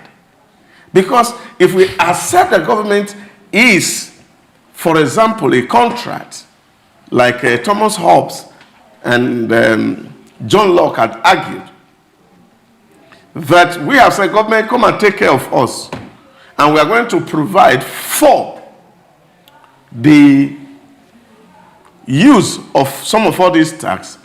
These are issues that we can also think about. But don't also take away. We have also argued that here, why, of course, you see, it takes a long for infrastructure to be completed somewhere around here. Because you also see that the same citizens who you are protecting are even damaging some of these facilities. As I was coming to work this morning, I can see where they have broken a segment of a road divider. And my son was pointing my eye to it, and I said, it is these bike people that want to use this place. Now, that costs government more money to fix. So when you vandalize equipment, you vandalize infrastructure, what are you doing? You are making it difficult for government to provide the things that you need. And these are some of the things that we also will need to speak to. So it's not just about saying government is not doing its bit, but government can only do much to the extent it has resources. All right, I think we need to leave this conversation and just hope that, like the chairman of the Presidential Fiscal Policy and Tax Reform Committee has said initially, that he hopes the new tax bill gets passed into law or become an act by the end of the first quarter. And I hope that every cooperation that is needed by the governors and even the National Assembly to make this happen does happen at the end of the day. However, our appeal is that areas that may make it too burdensome, maybe they can look at that. It is good for citizens to pay tax so that government can have money to do things. But at the other side, I think the government also needs to look at the ability of people to pay.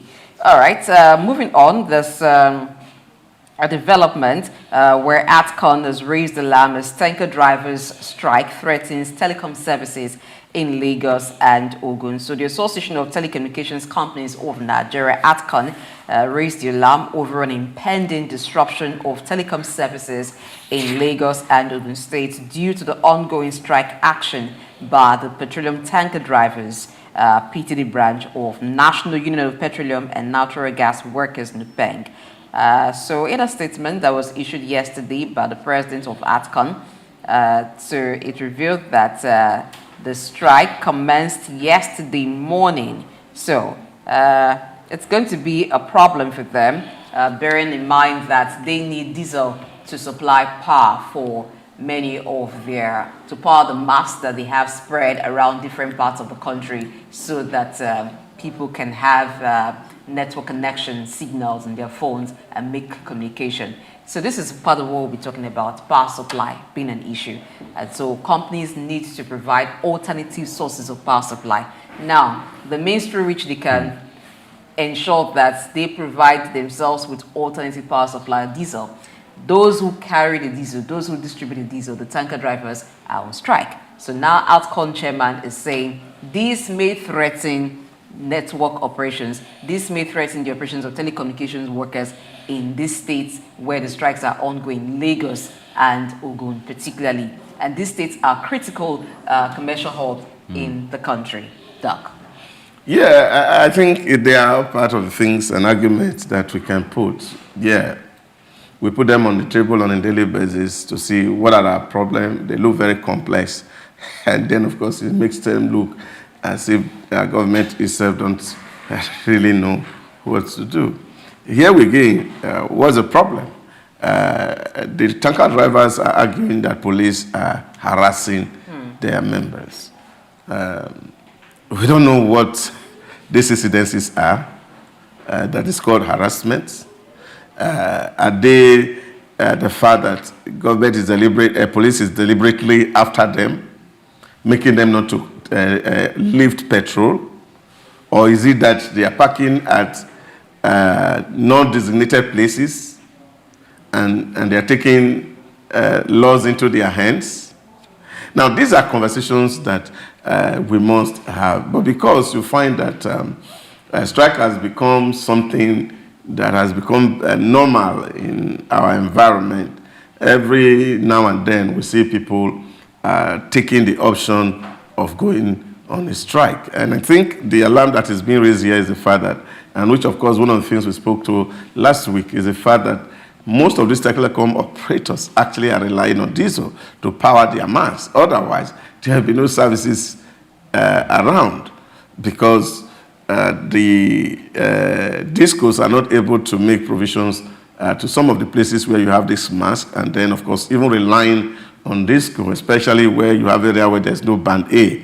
And even the band A are not enjoying their 20 hours, as some people have argued. So all these are the conversations, and that really making business environment really untidy as we see it today. But I think we should just, the Inspector General of Police should not wait for formal maybe petition to intervene. Because if the police are singled out for this harassment, the police authority must also clear the air. Where is this harassment happening? Are there evidences that support this harassment? and then the air be clear so we know whether there are frivolities in these claims or there are things that are really very genuine. And these are things that we want to see happen in the environment, that if something of this nature is happening, the police who's been alleged here to be harassing tanker drivers, their spokesperson should be able to do some investigation and speak out, and then we really understand what is happening. And then it is easier then to make a judgment of whether it is the right thing to do at the moment or not. You know, this issue just more brings to the fore the challenges that we were talking about when we discussed the tax issue. Infrastructure is a critical problem for individuals, for businesses. Imagine the cost of diesel, and this company still needs to buy, they still need to spend so that they can have the operations ongoing. That eats a lot into their profit. Now, they are not even challenged. The challenge here is not that they're spending to provide themselves with alternative power supply. Is that those who will supply them the fuel for the power supply or for the alternative source of power supply is not forthcoming because of the strike. Yes, I know how strike has become a tool for those who have it to weaponize at every instant. So sometimes there's no room for dialogue. There's no room for negotiation. People don't talk. The next thing they go to strike because they have that weapon and they can use it wherever they want. Now, going to the police issue, which the tanker drivers have alleged extortion and harassment. Well, I would have expected that before it came to the point of strike, perhaps there may have been some complaints here and there, but maybe nobody listened. But I do not know for a fact if there was some formal complaint by Nupeng or even the tanker drivers. So I think before any strike action takes place, there should have been other measures employed. You should have employed, exhausted other options. So strike now becomes the last tool that you resort to use. But in this case, I don't think that the Inspector General of Police needs to wait any further for the strike to prolong, and then the telecom operations are affected, businesses are affected, before we begin to dive into the matter and investigate what's actually happening. Are there rules that the tanker drivers need to comply with? Because they too are not totally blameless. If we go on the roadside, you see the way some of them park. Even the way they drive on the road. So that perhaps should have even been a duty of the FRSC to check, because it falls within their mandate to ensure that road users comply with road rules. But that's for the FRSC. But for the police, I don't think we need to wait, because once telecommunications in Lagos particularly and in Ogun State is affected, businesses will suffer. Businesses will lose money. So let's not wait until things get to a situation where it's now very problematic before we step into it and try to resolve it. Okay, so this issue is quite technical, and I expect both parts to be responsible. See, one thing that will make Nigeria, or Lagos State in this particular case, to be effective in administration and putting laws in order to curb any form of excesses is both those who made the law, who are enforcing the law, and the one who is meant to abide by the law, both comply. So, tanker drivers are complaining bitterly that the police or the Lagos State Task Force harassed their association members, beat them up for unknown reason, tow their trucks to their stations, and lock it up and collect money from them incessantly, and they cannot continue to cope like this. And that one thing they need to do is to go on protests, is to go on strike, so that it's a form of protest. It's a form of protest. It's the last resort. In fact, that's even the highest level of protest. Yes, so it when is. You go but when your association members are being manhandled, they are being beaten, they are being maltreated, For what reason? Okay, fine. I'm going to that part where they actually brought out a reason.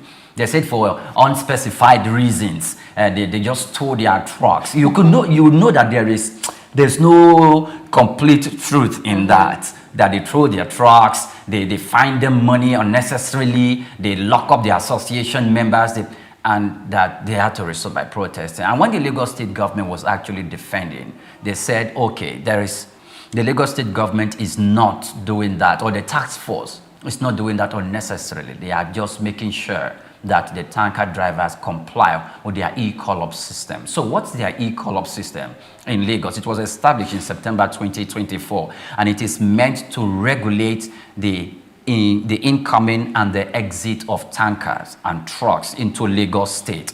And one of the purposes is to make sure that they are quite scheduled in order for them to, constitute chaos or constitute traffic jam in Lagos State, so there can be free movement of vehicles. But that the tanker drivers has the responsibility to comply with the e-call-up system. But that most of the times you see them, they are parked on the road. They parked in areas whereby you drive in your personal car, there are these commercial vehicles can run into them, or they can just cause gridlock, unnecessary traffic on the road. And the task force has a responsibility in Lagos to make sure that, look, tanker drivers or big trucks comply with the e-call-up system. And when they don't do that, then they not carry out their own actions. So now let's talk about this task force in Lagos State and the way and manner they carry out their action in trying to make sure that tanker drivers, comply with these rules that have been set in place. On what occasion? Now, whilst we know that the tanker drivers on their own, in fact, we don't need to be told, because when you drive on Lagos roads, you see the way these people drive. You know that you cannot absolve them. In fact, if anybody hears this conversation, first of all, it's going to scream, tanker drivers in Lagos State, because we know their exploits. Most of them, they are a moving mobile danger on the road. So we need to regulate that. However, when the task force officials carry out their responsibility, on what occasion do you have to now start beating them up? I think the Why question not get should them? have been... No. Why not get them arrested if they faulted, and if they are to pay back, if they are being fined for parking unlawfully on the road, and they are to pay back, why can't we just make that system of paying that fine a way that even the task force themselves enforcing that law do not see that as an opportunity to defraud the state or to collect bribe? This is what I think. We live in a society where sometimes lawlessness is the order of the day, and it's a two-wrong situation, two wrongs never making right. So while you have the tanker drivers, some of them very unruly, you also have the task force who are caught out from the same society, who sometimes are unruly. So you have two unruly. Yes. So not all of them. No, not all the time. You can't say all the time. You can't have every one of them behave like that. You must have some very decent ones who have been trained. Now, there are those who the only way they know how to carry out their duty is to be unruly. So when you meet a hostile defaulter, it's as if, I'm the authority here and you're being hostile to me. So you find that they want to use force, and it's a force meet force situation. So the less force bows to that. Perhaps there has been altercation, not a whole brief for that, but I'm just trying to paint what could have led to the situation. But we cannot take as truth the account of the tanker drivers, because that may not be the true reflection of what had been going. There may have been some exaggeration, knowing what they are also capable of doing. But I think it is time for some investigation. This is day 2 of the strike. So we do not need to let it get to 1 week before the activities of the task force is investigated, the activities of the tanker drivers are investigated, the activities of the police which have been called out here are investigated. All of these people, they are stakeholders in this matter. So when investigation has been done and see who have not been conducting themselves well, then there have to be strict actions to ensure that everyone stays within their role. You conduct yourself as a tanker driver within what the law says. You as a policeman, you enforce the law in accordance with the specifications of the law. So the task force too should be well trained.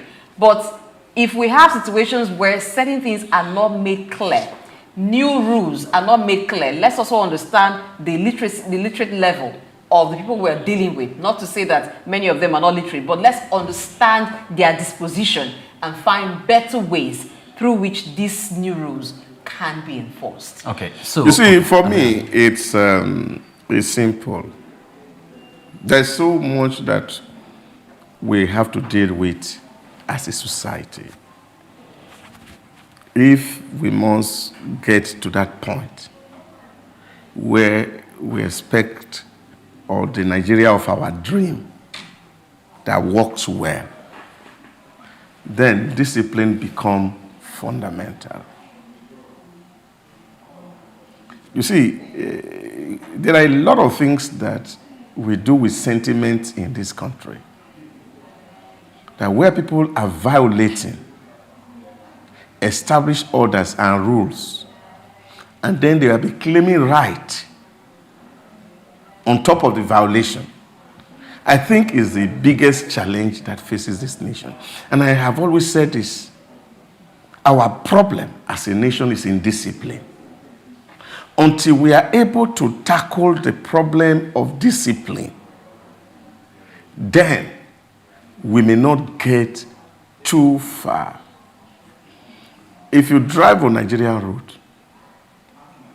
you see, especially those who are commercial drivers, including these tankers, are not left out. Disregard for institutions is a hell. I remember the last time there was this forum between the Lagos state government and organized private sector last year, and this same issue came up.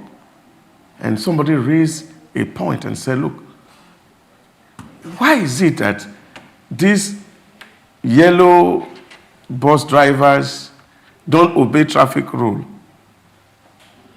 and government seems to be looking at it? I remember the deputy governor of Lagos State answering and said, look, you see, some of these people who are doing enforcement, they are also human beings. And they are exposed to dangers most of the time. And he gave an example where they tried to regulate those conduct in Amu ward of it, and 2 policemen were killed by these people. So lawlessness has become a norm in our environment. And because people feel that they have the instrument of force, in this case, the strike action, they want a situation where you have to legalize an otherwise illegal behavior. So if you need an e-tag to enter the town, why will you enter town without an e-tag?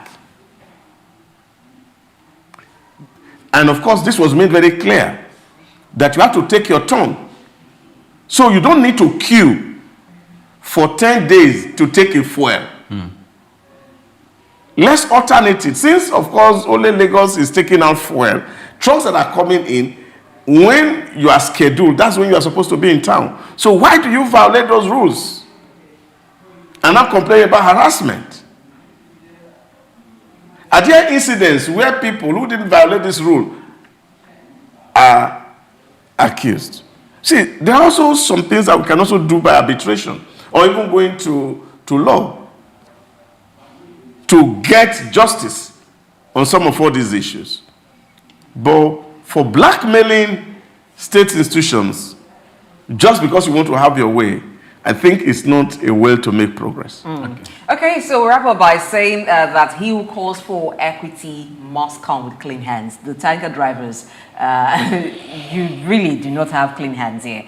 We know, because we see the manner in which many tanker drivers carry on their activities. But because it has come to a situation like this, we ask that the police force investigate this, Lagos State government investigate the activities of the task force, and the Tanker Drivers Association should also, their leaders should also investigate the manner in which their members carry on their activities in Lagos and Ogun State. And let's not make strike the first call, the first action that we take. There are room for negotiation, for talk about this. Where you feel that your right has been infringed upon, you can make a formal complaint, and let's see where that leads to, instead of everybody trying to wield a weapon at this, maybe not slightest provocation, at any provocation. So we hope that it gets better and the strike action doesn't continue, so that businesses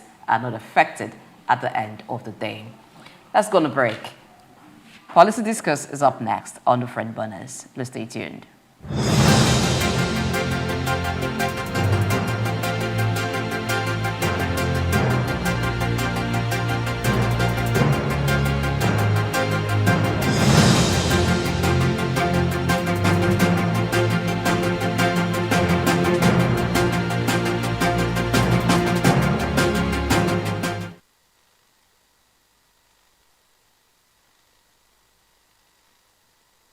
Africa Development Studies Center, ADSC.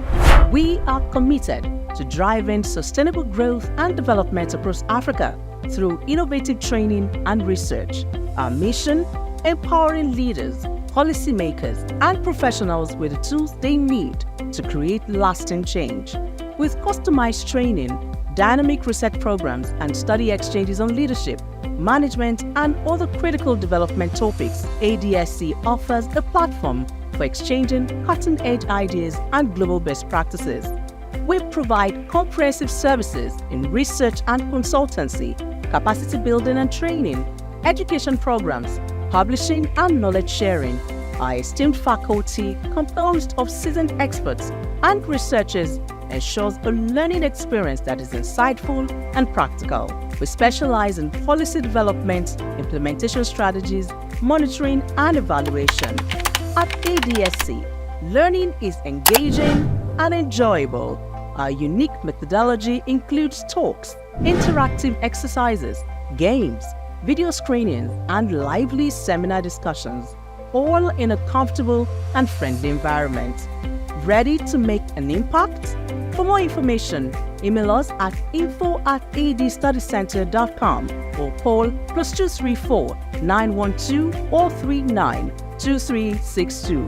Visit us today at www.adstudycenter.com to explore our programs and upcoming events. Africa Development Studies Center, rethinking development for Africa. Cocoa remains a significant cash crop in Nigeria, predominantly produced by small-scale farmers in the country's southwest region. Historically, cocoa served as a major source of foreign earnings until the 1970s, when the discovery of petroleum shifted the focus away from agriculture. Despite various challenges from its introduction in 1807 to the present, efforts by successive governments and the resilience of cocoa farmers have sustained its production. To better optimize productivity and ensure fair prices for farmers and high economic returns for the government, the Cocoa Marketing Board, CMB, was established in 1947. However, the goal was not totally achieved as pricing policy weren't favorable, discouraging farmers from producing export crops, and that eventually led to the board's abolition in 1986. These resulted in reduced yields and lower quality cocoa beans. Meanwhile, the millennium era witnessed a shift in farmers' focus towards more economically viable crops like oil palm due to the high cost and intensive care required for cocoa production. Cocoa production faces several obstacles, including limited access to fertilizers, unfavorable climate conditions, pest infestation, poor infrastructure, and land shortages.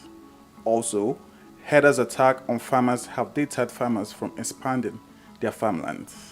According to research, despite challenges, cocoa production has empowered many farmers and more stakeholders in the value chain, improving their living standards, enabling them to provide education for their children, cover medical expenses, and build better homes.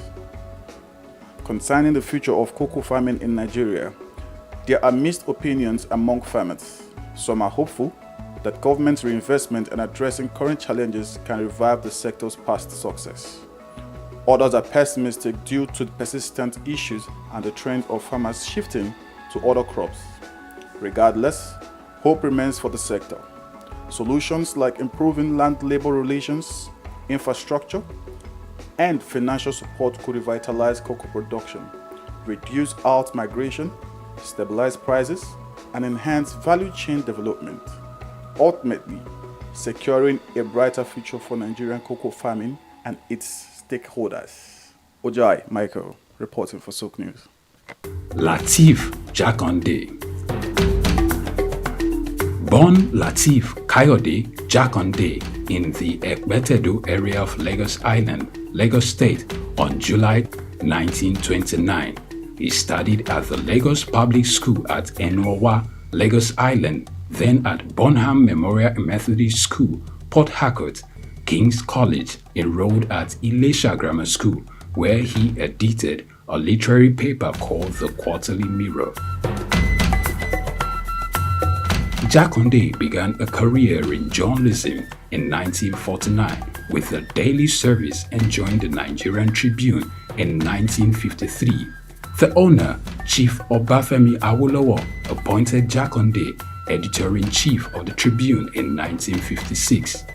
Jakonde established John West Publications in 1975 after leaving Tribune and began to publish the Lagos News.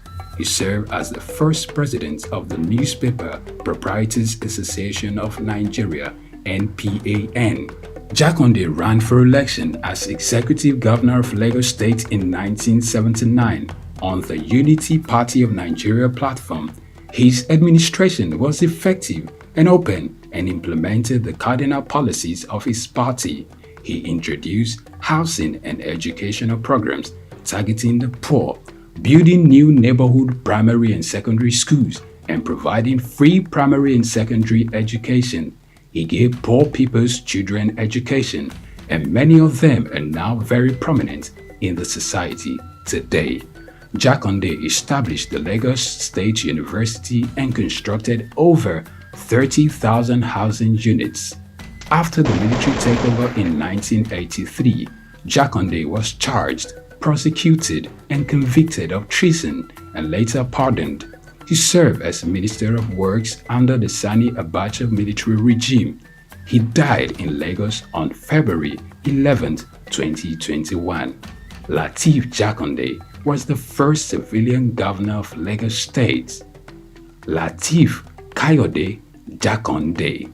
Souq Enlightenment.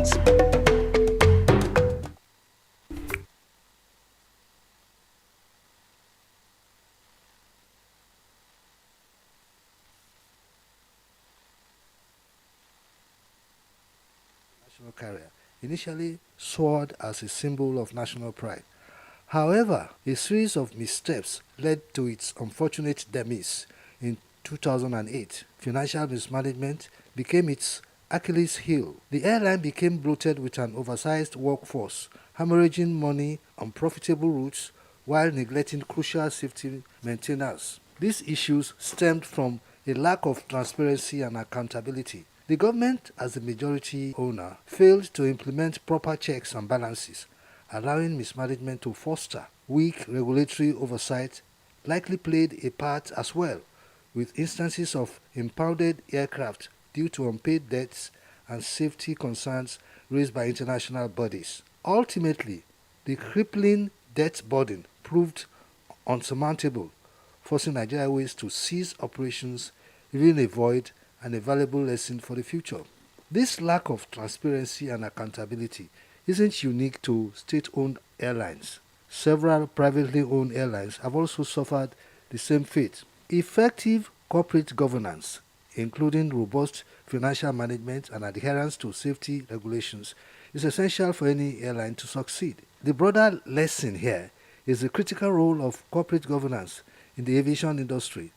Effective management, robust financial strategies, supportive economic policies, and modern infrastructure are crucial for the growth and success of airlines. Addressing these challenges requires a concerted effort from both the government and the private sector to foster a conducive environment for aviation to thrive. Corporate governance is a multifaceted discipline that encompasses a wide range of processes, customs, policies, laws, and institutions that influence how a corporation is directed, administered, and controlled. The primary goal of corporate governance is to enhance economic efficiency with a strong focus on maximizing shareholders' welfare. Effective corporate governance has been linked to improved organizational performance, a fact supported by numerous studies. For airlines, factors such as board compositions, management practices, and regulating compliance significantly impact performance and operational efficiency and customer satisfaction are paramount. Robust corporate governance ensures that airlines operate transparently, ethically, and in alignment with both regulatory standards and stakeholder expectations. This is crucial for maintaining public trust, ensuring operational sustainability, and achieving long-term profitability. Across the Atlantic, one airline consistently ranks among the world's most profitable, Delta Airlines. What propels this country to such heights? The answer lies in its unwavering commitment to strong corporate governance. Delta's governance structure is robust, featuring a strong independent board of directors. This board comprises individuals with diverse backgrounds, skills, and experiences, ensuring a wide range of perspectives in decision-making processes. As of December 31, 2023, the board includes 10 independent directors and 2 non-independent members, one being the chief executive officer and the other a nominee from the Airline Pilots Association. Diversity extends to gender, race, and ethnicity.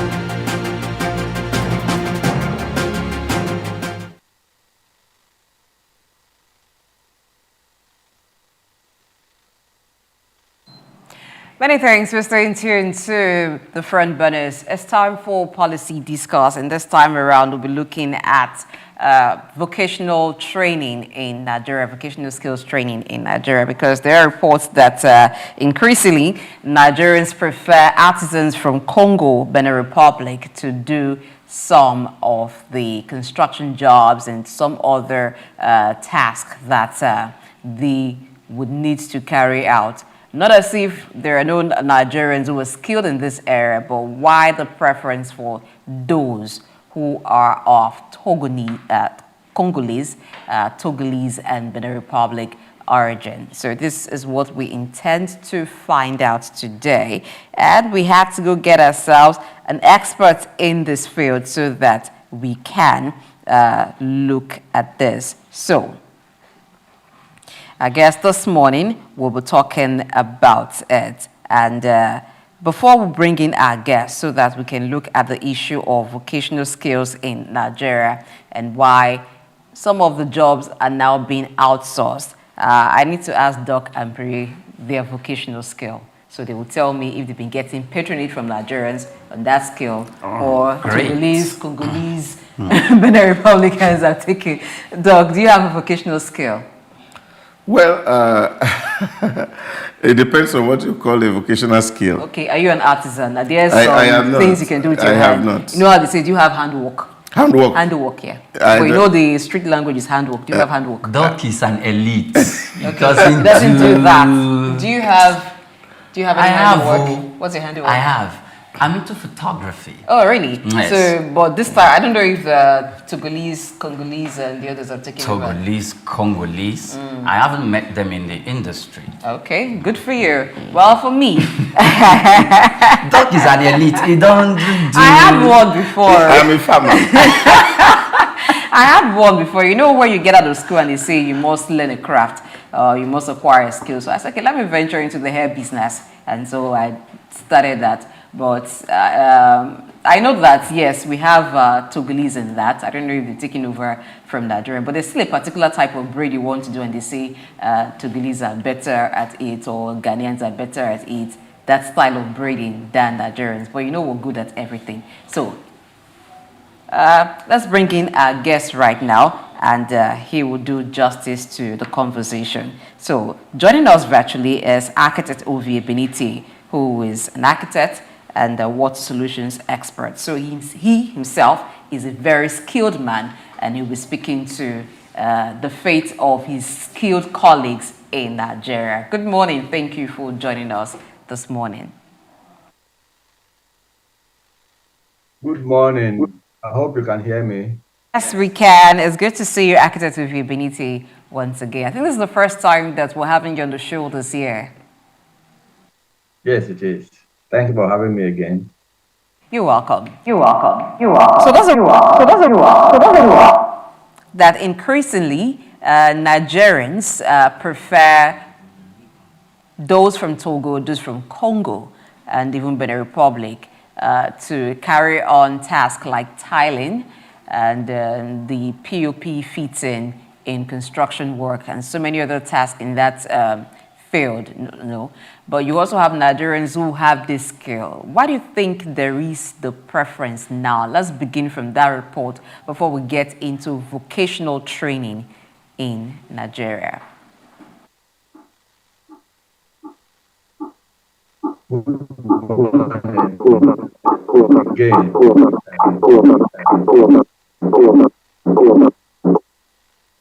Back. It's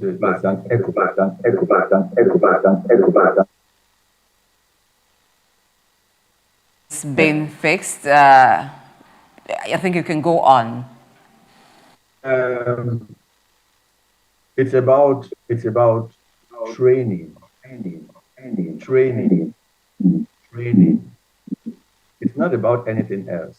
Vocational skills are premised on standards. Standards are only acquired through training.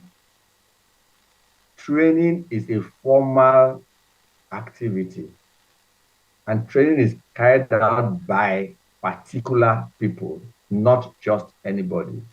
So these guys have gone through formal training, and so they have a better grasp of standards than we do. And that's the difference. What's happening with vocational training in Nigeria? There was the establishment of technical colleges across Nigeria, and even to date, we'll still have some of them. But in the way they function, do you think the technical colleges, which were supposed to provide a formal, which is supposed to be a formal setting for vocational training in Nigeria, are meeting the needs, are being done in the way they were established, and actually living up to the aim for which they were set up? So let's start with an understanding of what that echo has started again. Let's start with an understanding of what vocational skills are. Vocational skills are not tiling, plumbing, and all that stuff. No, vocational skills are the engine of every economy. Vocational skills are the engine of every economy. Now, at some point in Nigeria's history, the understanding of this truth went away. And so we decided that our institutions, Nigeria didn't need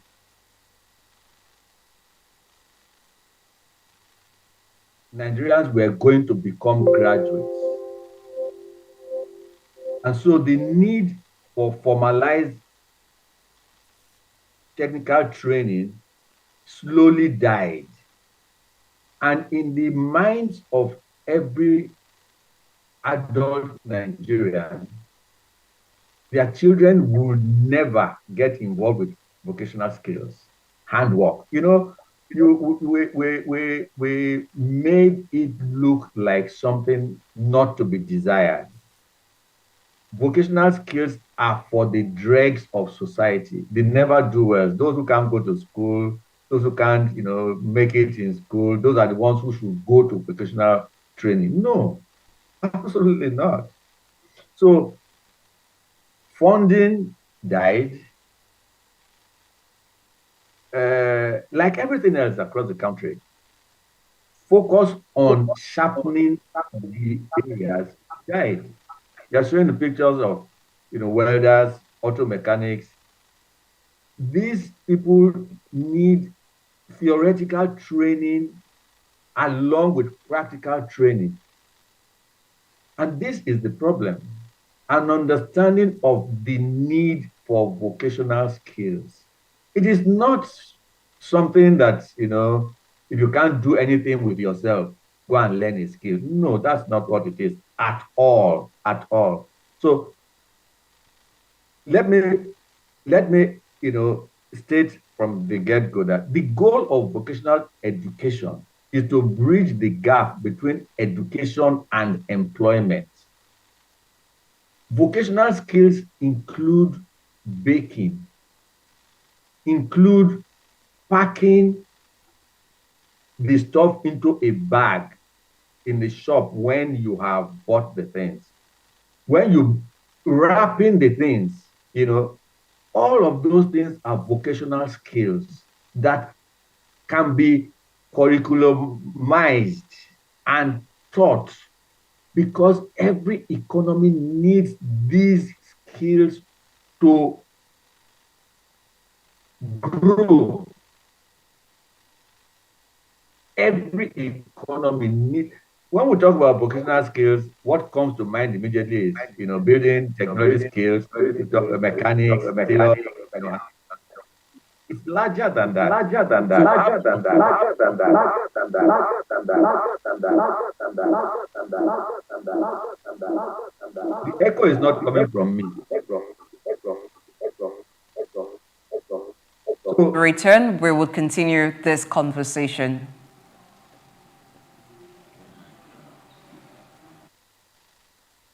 A workforce. The aim of vocational education is to produce a workforce across. Break. Let's take a break. We will return to the conversation in a bit. Please stay tuned.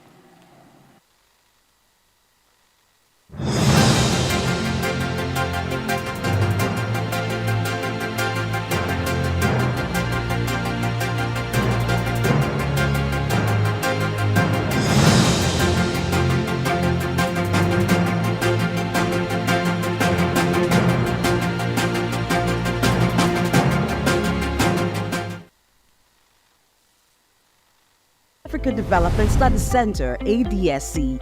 We are committed to driving sustainable growth and development across Africa through innovative training and research. Our mission: empowering leaders, policymakers, and professionals with the tools they need to create lasting change. With customized training, dynamic research programs, and study exchanges on leadership, management, and other critical development topics, ADSC offers a platform for exchanging cutting-edge ideas and global best practices. We provide comprehensive services in research and consultancy, capacity building and training, education programs, publishing and knowledge sharing. Our esteemed faculty, composed of seasoned experts and researchers, ensures a learning experience that is insightful and practical.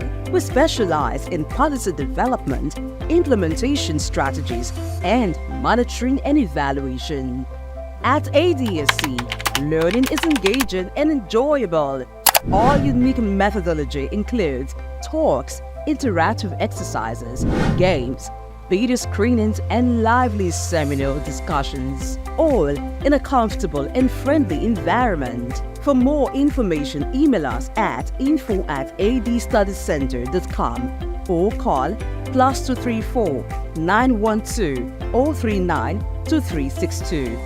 Visit our website www.adstudiescenter.com to explore our programs and upcoming events. Africa Development Studies Center, rethinking development for Africa. The Three Wise Men. Iconic sculptures and statues adorn major metropolitan cities of the world. In Lagos, Nigeria, the statue of three men designed to depict the state's cultural heritage and to usher in visitors and tourists into the ever-accommodating center of excellence is no doubt an astounding work of art. Originally built under the administration of Colonel Raji Rasaki, designed by Bodu Shodende in 1991 and standing over 12 feet high, referred to as Agba Meta or Aro Meta, the three sculptured chiefs were placed along the Lagos-Ibadan toll gate to welcome people coming into Lagos State. The statue called the Three Wise Men by many has become a major signature for the state. Three white-capped chiefs clad in white wrappers, knotted across their shoulders and with clenched right fists are shown in the artwork. The images fascinate and create impressions in the minds of visitors coming into the state, captivating the attention of visitors who look with keen interest, pondering on the messages which the posture of the engraved images signifies. The Three Wise Men has been relocated thrice from its original position at Ojodu Berger end of Lagos-Ibadan Expressway to Magodo area before its final relocation to its present site at Olowo Drive. The sculpture has suffered severe damages over the years and renovated. Bodu Shodende, through this sculpture, depicted the highest honor that can be afforded.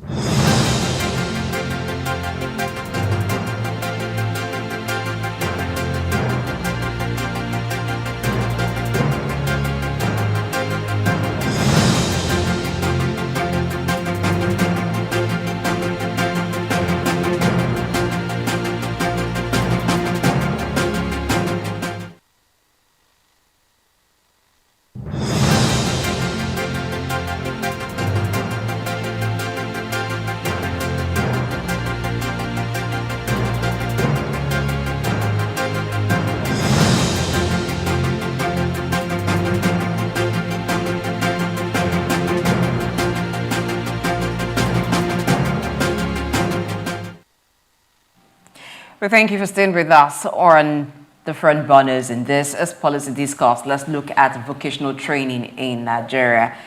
We have a guest, but we'll get back with a guest and bring in into the conversation. Architect Uvi Beniti is a guest, and he has been speaking to the challenges with vocational training in Nigeria. Well, my co-anchors are also in the studio with me, Dr. Dausa Samanze and Priya Krumali. Now, like Architect Uvi has said about vocational training and the increased demand for artisans from other countries, neighboring African countries, over Nigerian artisans. It has to do with training, what you're offering. And then I asked the question of the role of the technical colleges.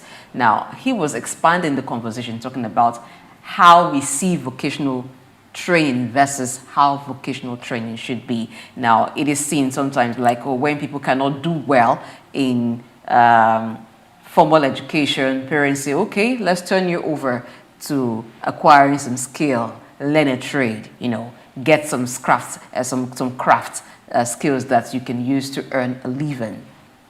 Well, I think, in my view, is the way we address life generally, where the motivation for everything we do is money. And not love or passion for something. See, if I see that, oh, somebody who is selling amala in my neighborhood is making so much money, tendency that I want to go and start my amala joint is always very high, because I'm thinking, oh, this guy is making so much money, and is it not amala he's selling? Now anybody can sell amala now. So me too, I'm selling amala, so I'm not selling. So sometimes I say, oh, maybe it's using some charm to be able to make sales and the rest of it. Now, once money becomes the driver and motivation for what you do, at the end of the day, passion is not involved. So you can't put a lot of excellence into it. Now, when you look at the structure we even have, even the informal structure that we have, People don't have the patience to go through the whole hog of learning. And I will call it the syndrome of arriving quickly. You know, you are learning mechanic. The day you are able to service a car yourself and think that that's all mechanic entails. And some people even walk away and become free automatically. That discipline of learning things, following process, seems missing in our environment. And so we are pursuing and chasing money as an end in itself. And I think that is the most fundamental challenge that we have in our environment, especially in the informal structure. People don't have the patience to learn and assume that I already know it. And then by the time you get into the field, all you do is try and error, try and error, try and error, try and error, because you have not formalized. And now this person who has not formalized himself now having apprentice. Now you can imagine that a half-baked person is also baking something. That person will have to be a quarter-baked. so I think this is the issue that the environment is dealing with. The good news here is that we have our guest, architect Ovie Beniti, back with us virtually. Welcome back. Thank you. So Doc just talked about the half-baked artisan or the half-baked craftsman training some other people, and we made a joke of them being quarter-baked. What is the situation? Reality is that we call it the informal sector. You know, all these terminologies make them unattractive to people. You know, when you trivialize things, there is no attraction. I am an architect. I graduated architecture school in 1987 at 26. Here comes the echo again.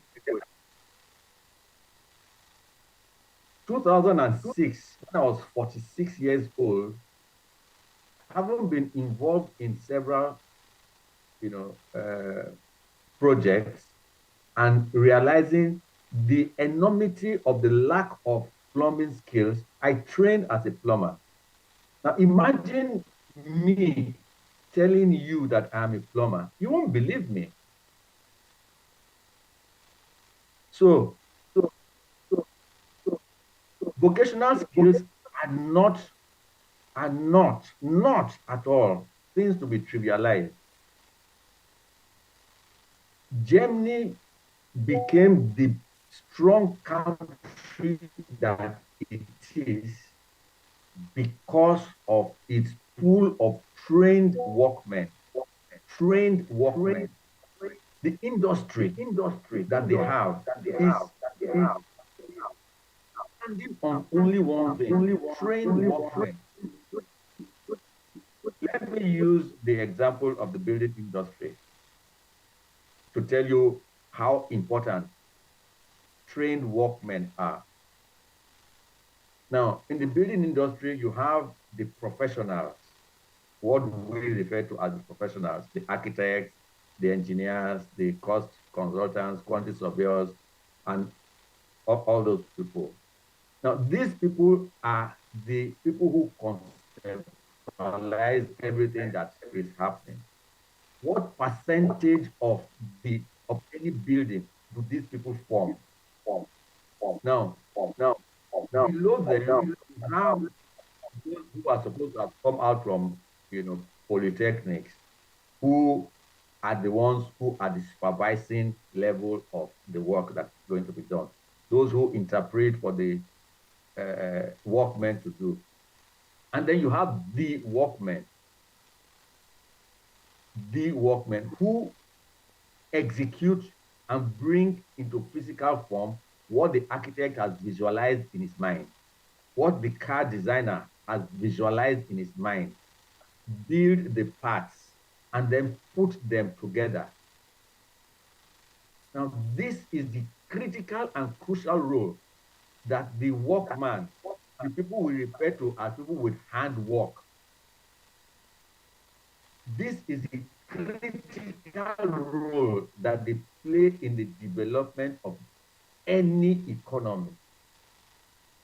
Singapore as a country, South Korea as a country, these were nations that were as poor, wretched is right now. Nigeria was in a better place than this before this time. But of workmen, we disdained the criticality of workmen. Now, a workman is a critical thinker. Is a critical thinker. How does this fit? Where best will it fit? This is the issue. So when we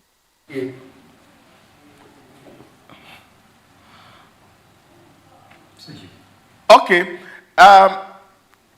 That's well said, Architect Ovie. Can you hear me? Some time ago in 1986, under the Babangida-led administration, the then Education Minister, Babs Fafunwa, God bless his soul, imported the same system from Germany that they eventually tagged the 6334 system, whose design was actually to empower children who were getting into secondary school with some critical thinking method, and then of course giving them some training in different vocations. And the then president invested heavily importing equipments from abroad to all secondary schools in Nigeria to facilitate this process. What do you think went wrong? As the new education minister is talking about 12-4. Yeah,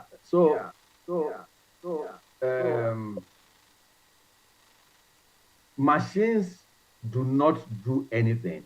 Equipment don't do anything.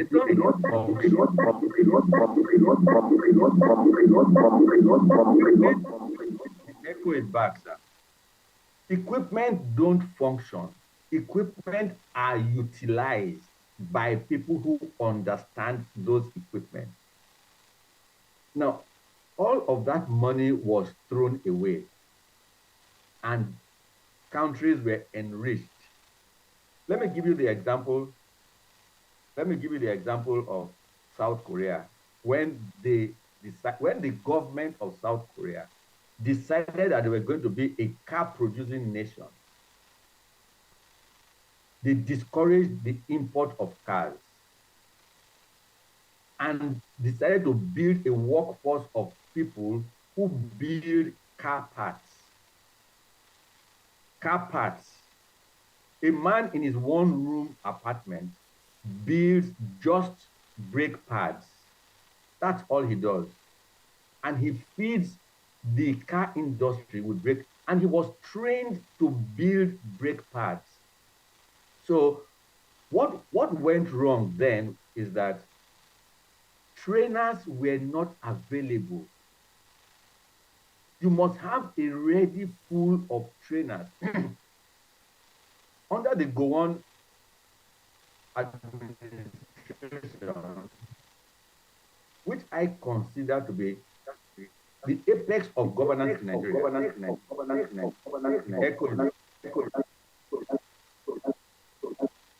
We had skill acquisition center for the building industry. For example, we had skill acquisition centers at Federal Ministry of Works across the nation, where they had workshops where they trained artisans for the construction industry. Carpenters, masons. You know, a mason is not necessarily a bricklayer. Carpenters, masons, bricklayers, plumbers, electricians, these people were formally trained, and we had what you call the forgotten what, trade tests that qualified you to be called any of these trades. But because of our lack of emphasis on the importance of these skills, successive governments said we didn't need our people to be artisans. They were going to be graduates. So what went wrong is that we imported equipment that could not operate themselves because we didn't have people, a pool of trained workmen that will build the next generation of trained workmen. So across school, in my school, Federal Government College Warri, I've seen moribund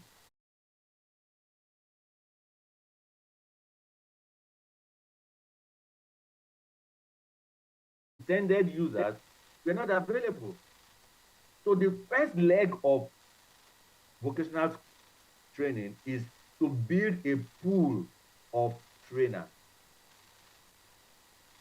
Don't forget that the aim of vocational education is standardization for mass production. Standardization, mass production.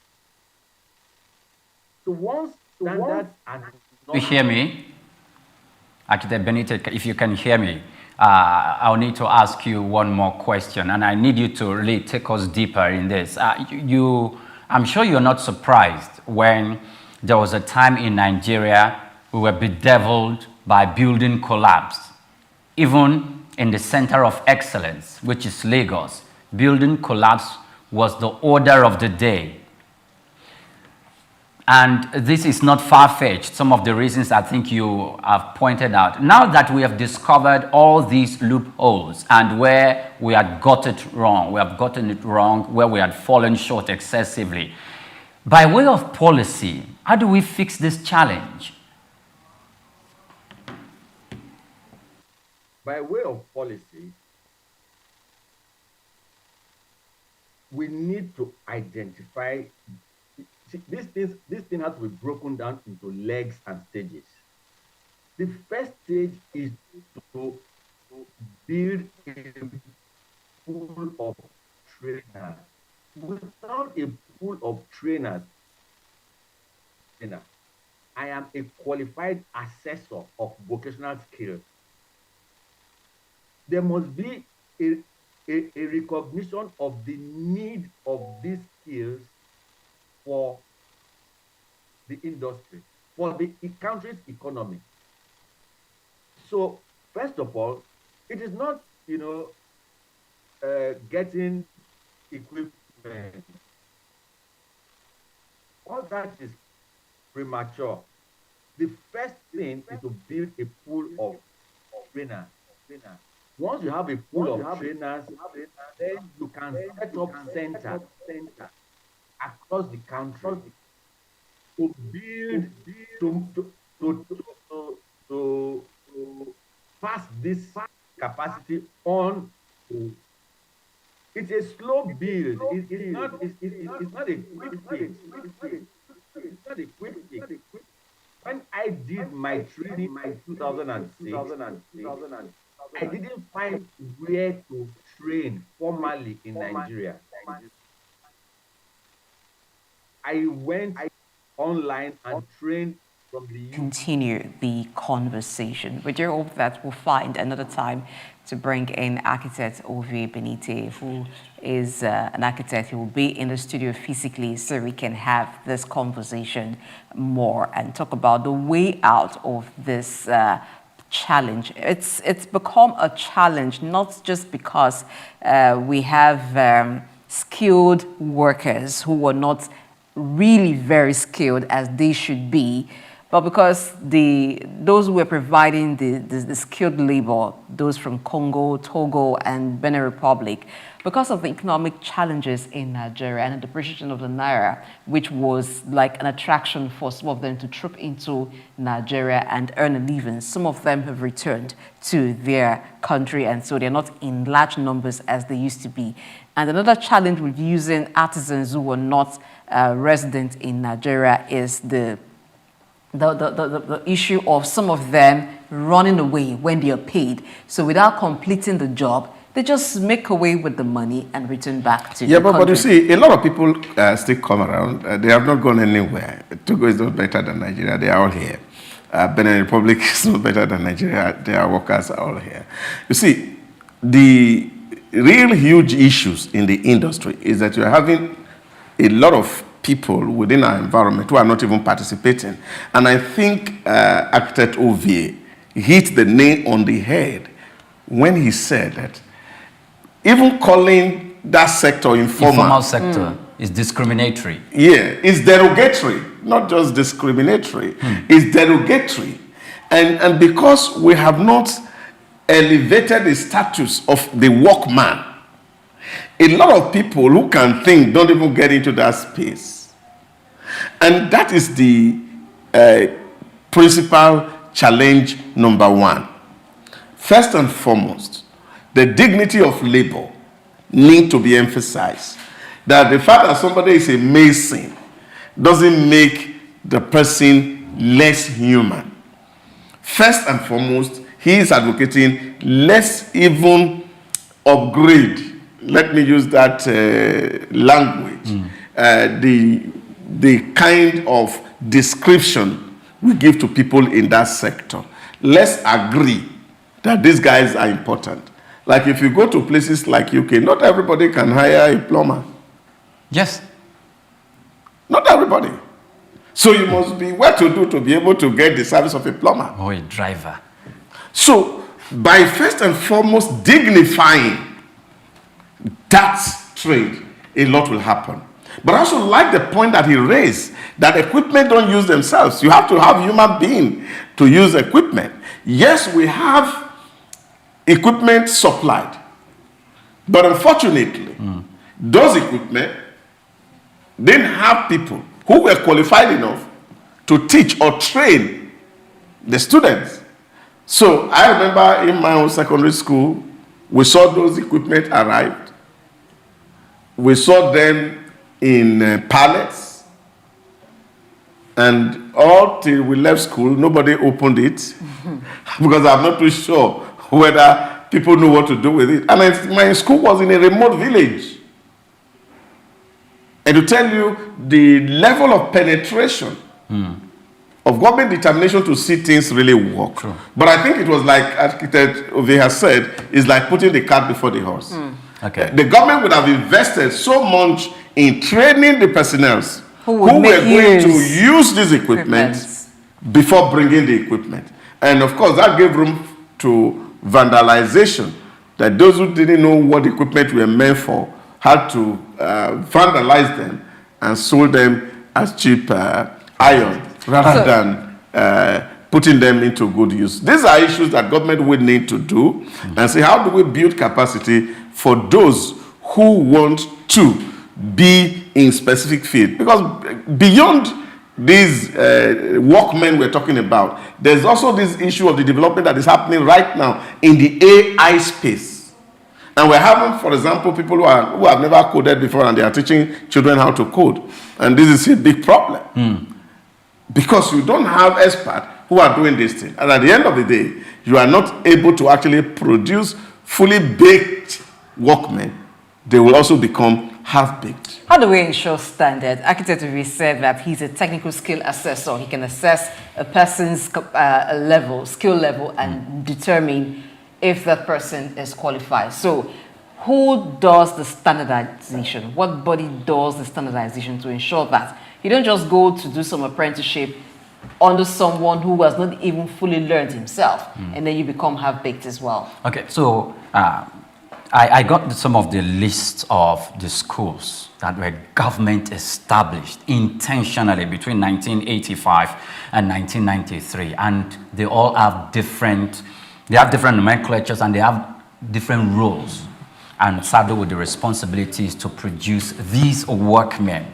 And for those who crafted these acts, saw the inputs, saw how important these people are to the nation. So we have the federal polytechnics, we have state polytechnics, we have private polytechnics, we have colleges of agriculture, colleges of health sciences and technology, colleges of nursing and midwifery. When I saw that, I was shocked. Specialized institution, that's monotechnics, innovation enterprise institutions, and vocational enterprise institutions. Then you now come to technical colleges. All these are institutions, both federal and state government and even private ownership, that serve as the centers that can conduct that, not only train the students who are coming into that space, but also conduct standardized tests and examination for them to be received into society and to be qualified as professionals who can handle all this responsibility. So I don't think we are in lack of institutions that will be responsible for setting the standard. However, the thing is, the government, by way of policy, needs to go back to the drawing board concerning this. You all remember how polytechnics have been fighting the government for putting them low and bringing the universities at this stage, and that even organizations, when you are employing someone from the universities, there's a level and a standard you accord them, and it even reflects on their remuneration. But when you are bringing someone from polytechnics, be it the federal polytechnics or state polytechnics or colleges of education, you beat down the standard, their nomenclature, or the reason why, then you see the disparity in payment. Yeah, but I don't think payment is the real issue. No. It's institutions, first and foremost, delivering on their mandate. The point I just make is, I didn't go to a technical college. My school was a commercial secondary school, and those equipment were brought to the commercial secondary school. Now the question, which is of course what architect has spoken to, is that were there people in my school who could actually use those equipment? You see, beyond the disparity is the fact that, if we have to be frank to ourselves, because there's a whole lot that the government, for example, of Ibrahim Babangida did. The National Directorate of Employment is also there. That is also in charge of developing capacity for vocational trainings. Now the question is, those who are there as tutors themselves, do they have the requisite capacity to actually assess a student that this one is qualified to go out there to deliver excellent service? I saw something recently that really touched me. And this was a Benin musician who had trained some people, and you know what they call today popular freedom. And when he was going to do a public show, was to ask that, I trained this boy. Now the boy says he knows how to play, he wants freedom. So I've called this gathering to come and help me assess whether he can play. And so he goes on stage and play. And then give the guitar to the boy to play. And then the public are there to assess and said, are you sure that this boy represents me? And is he qualified for freedom? But it looks like fun, but it was not fun to me. Because when the boy was playing, you can see his master in him. Replicated. And people say, he's qualified. And then, of course, the freedom rights are done. But most of the vocational training, I don't think they get to this level. You see, and these are the things that, for example, in universities, in polytechnics, in colleges of education, that projects are supposed to replicate. That if a student is graduating, whatever the discipline is, that is able to replicate, and this thing is set to standard to say, has this met the standard? And then the school give a nod. But what do you see? Even when the quality is not, because we are in a rush to release people into the society, we really care. So assessment is a fundamental issue that we need to pay attention to. Okay, I'll wrap up the conversation with this, that where we have the polytechnics, some of the technical colleges, and it's more theoretical work that they do there. And when they need practical, they still go back to the town. They go to the roadside to acquire the practical knowledge and the practical skills. It becomes difficult for even the polytechnics and this college of education, or rather this technical colleges, to be the ones to standardize what they even go to the town to learn. Practice, yeah. And it's supposed to be the other way. Yeah. Because they're supposed to have the resource persons, the materials, the tools that those on the roadside, those in the town, the artisans do not have. But we find that the artisans go further in training and retraining themselves to become up to date with their skills. But where the problem comes is a transfer of knowledge. Some artisans hoard this knowledge, even when the knowledge is paid for by the apprentice who want to acquire. Some hoard it because they want to remain masters of the game, and leaving the apprentice with little or no choice so that there are less competition when they move out. And that's why for some in the fashion industry, you will hear those who have been under the apprenticeship of certain masters or certain professionals in that field tell you that there are certain designs. When the master wants to cut out those designs, they send you on an errand, or they don't do that where their students are. Because some of them feel it took them years to come by this. So you can't just come in 1 year. You can't just come in 6 months, in 2 years, and acquire this skill. There is that part. There is also the impatience on the part of the apprentice, on those who are acquiring the skills, setting the time for themselves to say, in 6 months, that's all I want to spend here. In 1 year, that's all I want to spend here. When the person who's passing on the knowledge is saying, you can't get this skill to the good extent where you are certified someone who has adequate skill. You can't get it in 6 months, in 1 year. They tell you, no, that's all I want. Just teach me what I need to know, the basics. I'll pick it up from there. So in 3 months, you have people moving out and say they have acquired certain skills, only for them to go out and then they're not doing the job as they should. And we need a body that assesses out of the polytechnics, but not everyone who has done vocational training has done so through the formal, what we call the formal institution, like the polytechnics and the college of the technical colleges. Some have done through individuals who now have their own training institutes, and some have done well to be able to assess, like the example you gave. And we also see that maybe in some fashion houses, in some other technical fields, where there is good assessment to show that yes, you have passed through this training and you are now certified. You know, there's but I think we need a central body. Yeah. Where before you parade yourself as a skilled laborer, as a skilled person in any field, you are assessed and certified by that body. And that body should be made up of practitioners in that field. You know, Ovie mentioned something which of course was very fundamental, and he said the height of it was during the Gowon regime.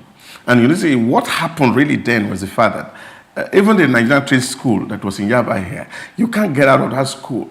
You have to write an external exam. They used to call it London City and Guild. So before you become that you are a plumber or you are certified as a technician, you have to pass that exam. Because it was moderated from abroad. And today, that structure is no longer there. And I think we really need people like architect Ovie, who took pain to go learn these things. Because some of these things that you see, when you see, for example, where some of our people work, even in terms of laying tiles, because measurement is a problem. It is. That you cannot actually become an artisan without understanding the principle of mathematics, measuring with ruler. And these are the things. You see some steps that are done on a staircase, and you see they are uneven. You even see the wastage of materials. Yes. So if you get abroad and see how these things are done, and the finishing is top notch. And I think that's where we need to really emphasize that we have people who have been trained themselves, hands-on, to actually be the one to lead this process. And at the end of the day, you will find that we are going to be able to actually raise an army of manpower that will take away a lot of burden from us, rather than allow our neighbors, which is of course not bad anyway, coming here to actually take our job, because there's a whole lot of scarcity in that environment. In short, a little boy, one of a young man who was working for us recently, said the bigger problem is the fact that you have a lot of young people who want money but don't want to learn the rope. We should try to correct that, because it's a challenge. Economically it is, and even for the safety of some of these construction works that we do. A while ago was talking about bidding collapse. Yes, when you employ unqualified hands to handle your bidding project, what would you get? So it's more like wasting money, being penny wise, pound foolish.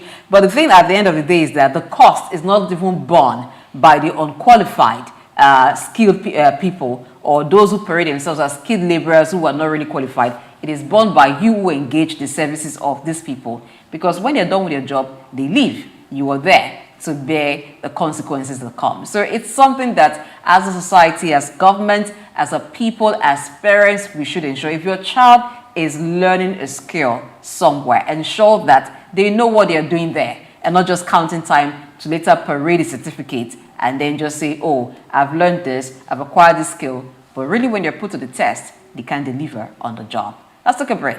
It'll be time for us to talk about issues concerning migration.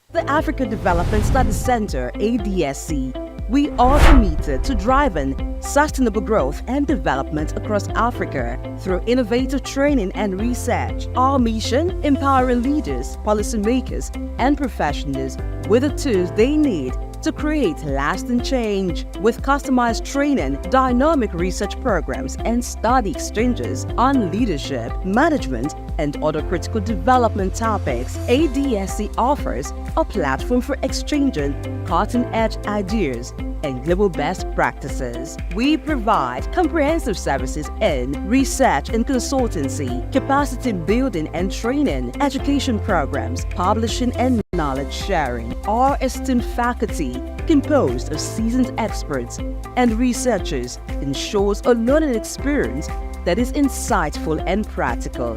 We specialize in policy development, implementation strategies, and monitoring and evaluation. At ADSC, learning is engaging and enjoyable. Our unique methodology includes talks, interactive exercises, games, video screenings, and lively seminar discussions.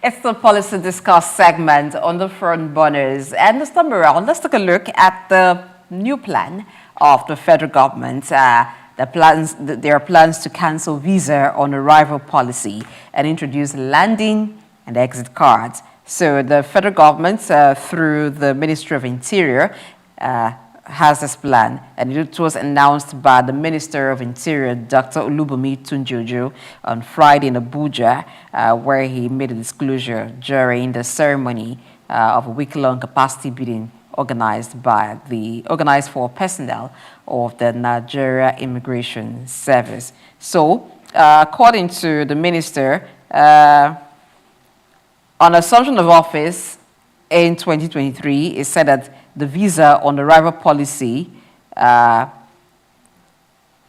was based on reciprocity. So, and then visa is often given to frequently traveling high net worth investors. But this time around, replacing it with the card for when you land, the landing and exit card, is to check issues concerning immigration in Nigeria, so that people who have committed crime elsewhere and wanting to use Nigeria as a safe haven to hide will not have that. So there will be adequate profiling to ensure that whoever is coming into Nigeria, there has been background check done, and this person has a legitimate reason to be in Nigeria before you are given visa.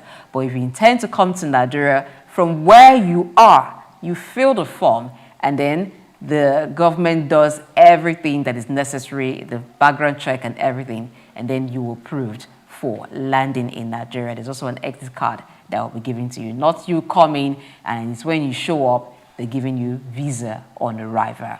Doc.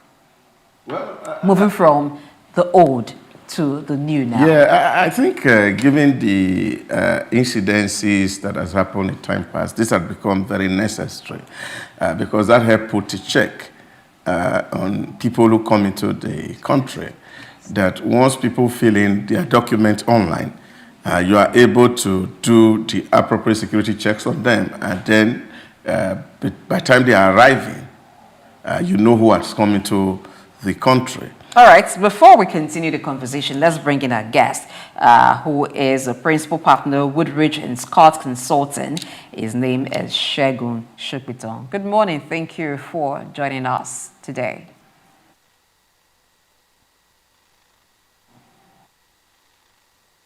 Please, can you unmute your device so we can hear you?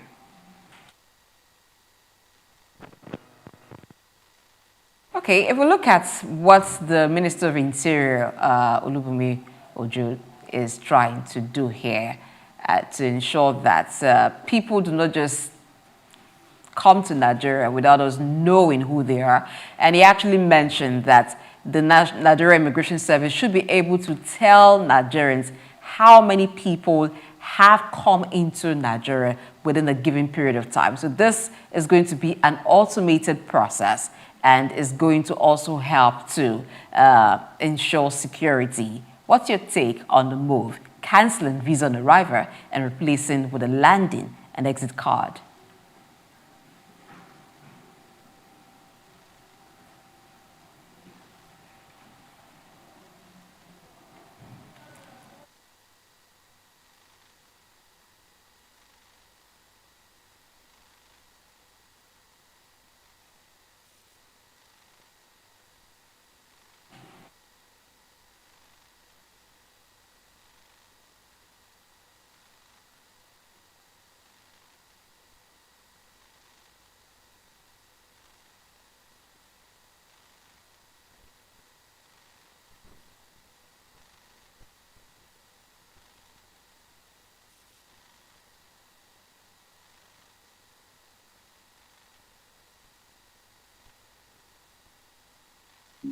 Commendable, to use very mild expressions, So this is a good thing. Using the we apologize. We do not have audio from Segun Shukbiton, and we hope to have that sorted soonest. In the meantime, continue the conversation. The issue of visa on arrival, cancelling that, replacing with landing and exit cards. Well, I think what government is trying to do is to see how to forestall that people who are known globally to be terrorists and the rest of them do not just find their way into the country. And so we're trying to see how to control security. But I think my real major challenge is beyond those who come in and the ability of our people, especially the immigration officers or the counter, to be able to profile people who come into the country. And I think there are other countries where, of course, you have visas on arrival, like in Rwanda. You come into the country, and then, of course, the immigration service do their due diligence.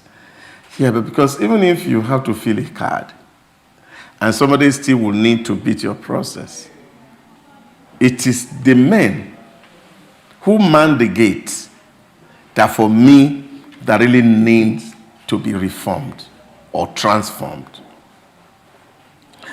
The story is told of the fence that was built by the Chinese to forestall intruder from entering into China. Massive wall built around China. And inside 100 years, the city was invaded twice, and the people who came to invade the city, they all walk in through the gate. And I think is how to recondition the men who stay at the gate so that they don't take some gift and allow intruders to come in freely is what we really need to pay attention to. Okay, just got news from my producer that we can now continue a conversation with Segun Shupinto, the principal partner, Woodridge and Scott Consulting. Apologies for the glitch today. No problem at all. Can you hear me now? Yes, we can hear you. Please go on. Okay. So what's your take on the cancellation of visa on arrival, replacing that with landing and exit cards?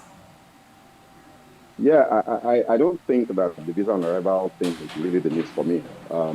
You know, it's a policy decision of the government. If we feel that we need to attract more tourists, make it easier for investors to get into the country when they need to, and we decide to have a visa on arrival policy, it's all well and good. As long as, for me, the only conditionality that should exist with that is the principle of reciprocity. You know, so you shouldn't have visa on arrival for a country, for example, that doesn't allow you the same privilege. You know, I'm aware, for example, that Kenya doesn't allow Nigerians, you know, into their country on visa on arrival basis, even though they do so for other African countries. Egypt has a visa on arrival list that does not include Nigeria, but has South Africa, you know, has even Guinea. You know, so as long as we also make sure that we apply those same principles to those countries, for me, it's neither here nor there. I think the real issue is the introduction of the advanced passenger information, you know, the API system into our border control processes. I think this is commendable. It brings us aligned with how things are done, you know, in other parts of the world, in advanced societies and advanced democracies, you know. It ensures that we are in full control of the people that come in. We know who they are. And, you know,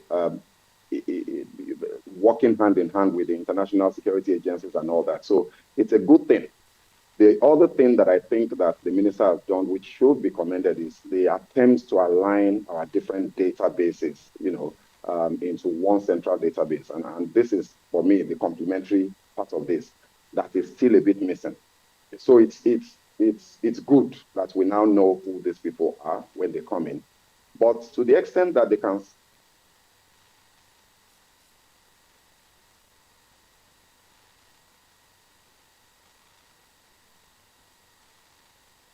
have a well-structured security and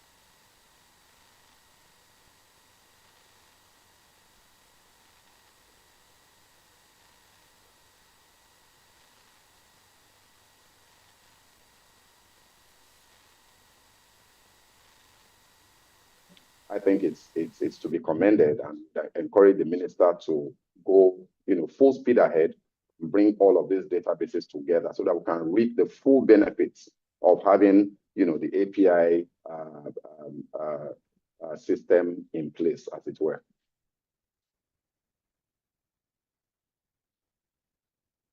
One of the reasons that the minister gave for the introduction of the incoming and exit card was that we cannot continue to have attaches of foreign embassies granting visas on a whim to persons coming into Nigeria, that the visa on arrival policy initially was meant for high net worth individuals and for persons who are coming into the country to contribute positively to the business environment on Nigeria. But it's as if there is an uncommunicated aspect of it that maybe it was abused.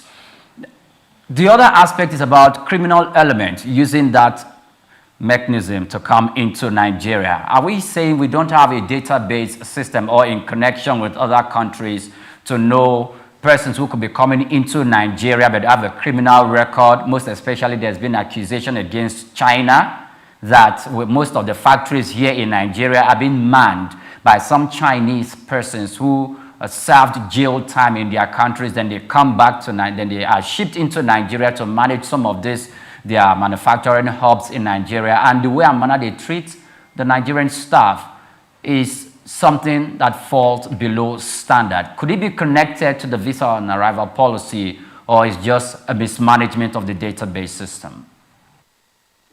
Look, I mean, for me, the problem is that the database either doesn't exist or exists in a silo, and you can't, use it to achieve proper profiling and tracking. Privacy issue with the issue of tracking, but the national security and national interest, side of the conversation means that you do have to ensure that at least you have the capability.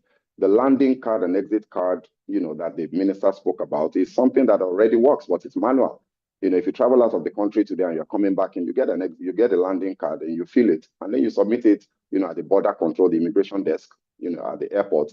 And if you are leaving the country as well, as you are getting into the departure area of the airport, you get your card, you fill it, and you submit it to the immigration people as you're leaving. But the thing that is being done now is that the data that is captured on that card is being automated. So hopefully I would assume that that would mean, for example, that I should fill that card on some sort of a portal that directly, instead of filling a card manually that somebody then has to capture. So the automation of that process, I think, is what has been done. That is good. But, like I said, if you have, the API system, advanced passenger information, you have all of the data about that individual that is standing in front of your immigration official at the airport. You can see everything about that person. If the person is on, an interested persons list, whether with the Interpol or any other international agency, they can see it, and they can then take the appropriate action. That is all well and good. Once the person crosses that border control, once you stamp his passport and you say, "Welcome to Nigeria," and he crosses and enters, the streets of Nigeria, he's gone. He's gone. I mean, we don't even have the capability to confirm, as it were today. Maybe with the introduction of this system, that changes. When he's leaving and where he's living through, how long has he stayed? All of that information is what I think that the minister is now trying to address, so that if somebody overstays his visa, for example, when he's trying to come back into the country, you can say, "No, excuse me, you had a 30-day visa, you stayed for 6 months. We can't let you in again." And I think the issue you speak about with the Chinese and other nationals coming into the country and abusing, the access we've given them, maltreating our citizens, is another conversation that, will be affected by how well we implement this, but then goes into the issue of the policy of how we manage our foreign policy, our bilateral relationships with all these other countries. What do our embassy people in China, for example, do to protect Nigerians in China? And then what do immigration officials in Nigeria do to ensure that nationals from China don't misuse the access we've given them by maltreating our citizens or engaging in any other unwanted action? So it's all connected, but I think that what for me, I just feel that the minister needs to do more, in the direction it's currently moving. It needs to move more in that direction, do it faster, and be resolute about ensuring that he implements this so that people don't then sabotage all of the good work that he's doing so far. Also have complained about the difficulty obtaining Nigerian visa, even for those where we have embassies and high commissions abroad. That it's more difficult to get Nigerian visa than getting an American visa for some expatriate. How will this process really reduce this bureaucratic bottleneck and give people easy access to Nigeria, especially now that we are requiring a lot of foreign portfolio investments and foreign direct investments?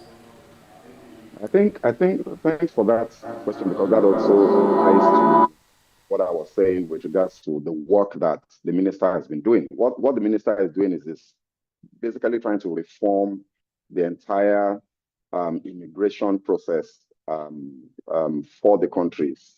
And I do remember that he spoke about reforming, the visa process in our foreign missions, ensuring that we are now using automation, ensuring that all of the databases across the different embassies are connected to the central database that they launched recently, ensuring that even the application process itself is online, trying to implement the e-visa, for example. The e-visa is supposed to take off, I think, he says 1st of March, and if 1st of March fails, which is just a week, less than a week away, actually, then 1st of April, it's certain that that will happen. If you have the e-visa, it means that people will go online, apply for the visa. They don't have to visit until maybe their biometrics needs to be captured.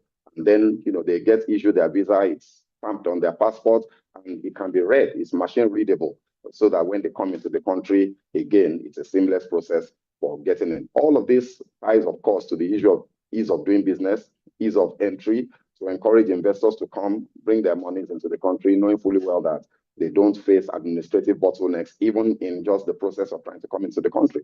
So again, kudos to the minister. One would hope that he would be continue to be determined in bringing all of the different aspects of border control, immigration management, bring it all together and ensure that there is alignment towards the objectives of the country. If it does, and then I must also add, tying that to our national identity management process, ensuring that, if you come in as an immigrant, you're coming into the country to do business, there is some sort of a number that you get that can enable us to track you. All of these things are important, and I think that the earlier we are able to bring all of these databases together, the faster we can reap the full benefits that other countries that do these things properly are reaping currently.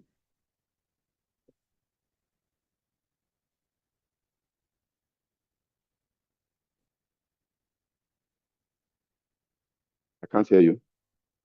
Plan, and that is replacing the visa on arrival with the landing and exit card. Now, one of the reasons the minister said this is in place is to ensure that at a tip of, in a quick time, the NIS can actually tell how many foreigners are visiting Nigeria. But the border, we know how porous the borders can be. So what step needs to be done to ensure that while they can't come in because they don't have the landing or they don't have the landing card, many of them are not going through the borders?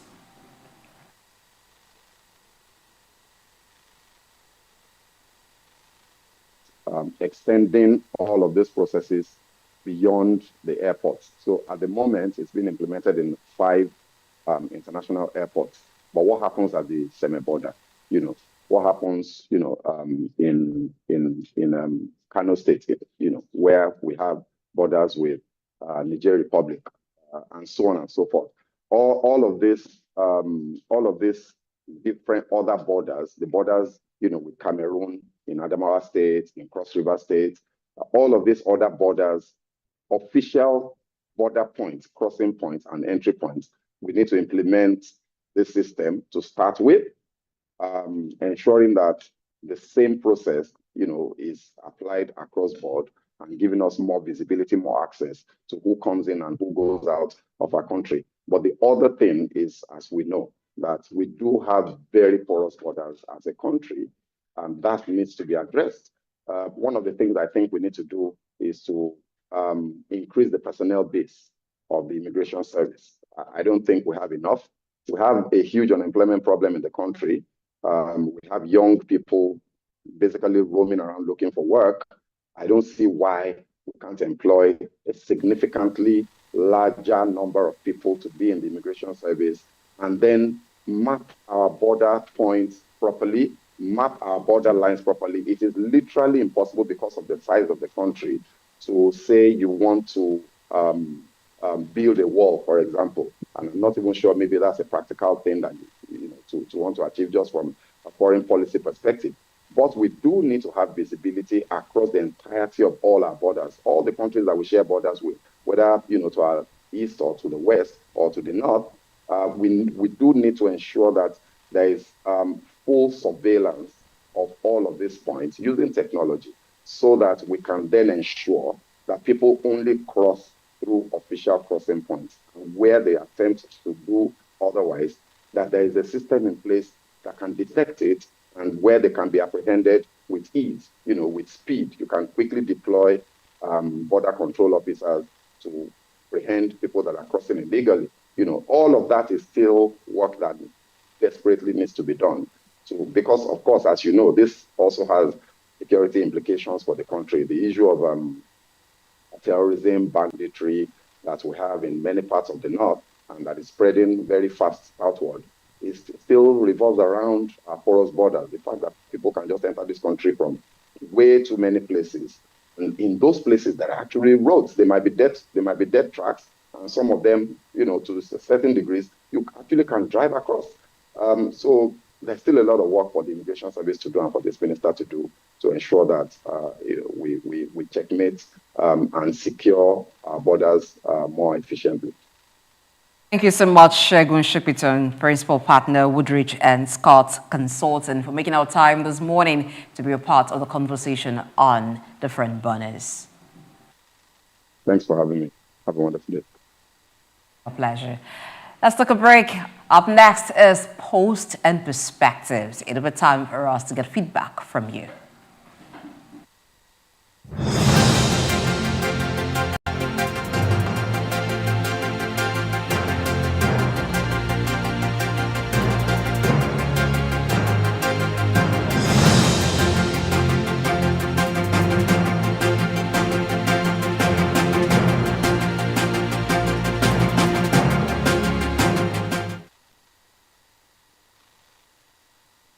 Got just what you need right here at Femi Wash Media.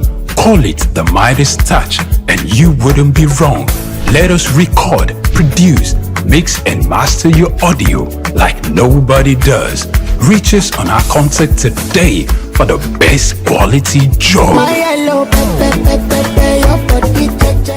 At the Africa Development Studies Center, ADSC, we are committed to driving sustainable growth and development across Africa through innovative training and research. Our mission: empowering leaders, policymakers, and professionals with the tools they need to create lasting change. With customized training, dynamic research programs, and study exchanges on leadership, management, and other critical development topics, ADSC offers a platform for exchanging cutting-edge ideas and global best practices. We provide comprehensive services in research and consultancy, capacity building and training, education programs, publishing and knowledge sharing. Our esteemed faculty, composed of seasoned experts and researchers, ensures a learning experience that is insightful and practical. We specialize in policy development, implementation strategies, and monitoring and evaluation. At ADSC, learning is engaging and enjoyable. Our unique methodology includes talks, interactive exercises, games, video screenings, and lively seminar discussions, all in a comfortable and friendly environment. For more information, email us at info@adstudiescenter.com or call +234 912 039 2362. Visit our website www.adstudycenter.com to explore our programs and upcoming events. Africa Development Studies Center, rethinking development for Africa.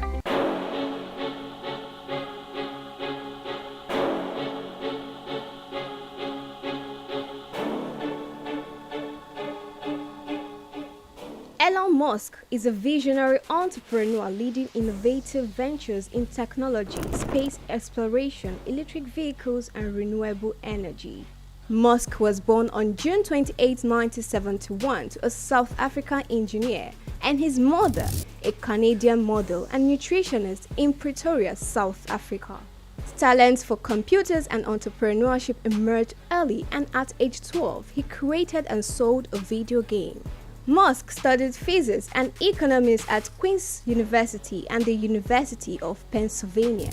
In 1995, Musk founded Zip2, sold to Compaq for $307 million. He also co-founded X.com, which became PayPal, acquired by eBay for $1.5 million in 2002. Driven by a vision for humanity's multiplanetary future, Musk founded SpaceX in 2002, developing affordable rockets to support International Space Station mission and NASA's Artemis program. He became a major investor in Tesla 2004, launching electric vehicles like Roadster, Model X, and Model 3. Tesla unveiled the Cybertruck, beginning deliveries in 2023. Musk acquired X, formerly known as Twitter.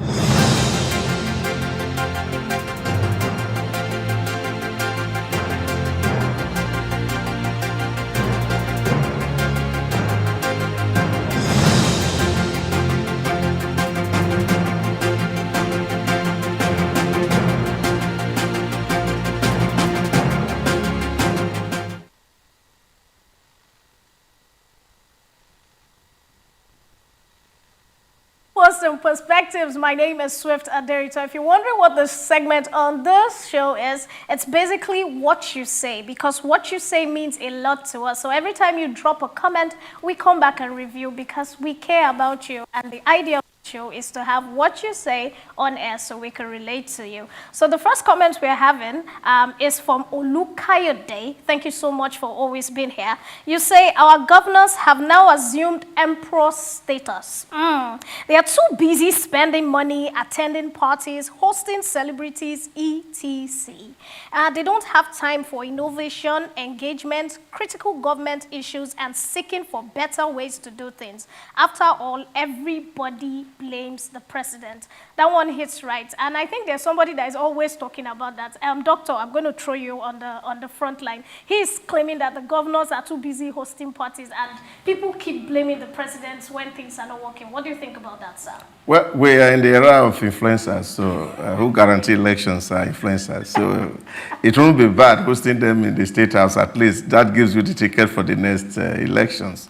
And I think that we must do better as a people and allow our voices to count in terms of how people get elected into office, and that we're not just running after the crumbs that falls from the big man's table, but that we have to take our place on the table as by our voters' card. Talking about crumbs, my next person on the line is MC Awesome. And he says, this is just wrong. What is wrong with Nigeria for sake? Why is the reform that is beneficial to the majority so difficult? Whereas the national anthem and prayers inbox for them was a work in the park. I don't want any review on this one. It's too hot to handle. And the next person is Soye. And Soye says, now we wait. The only way the tax reform will mean anything is if the federal allocation of funds to each state is depending on revenue generated in each state. No cheating. Why some people would just be producing nothing and eating everything. I know Blessing has been very powerful about this.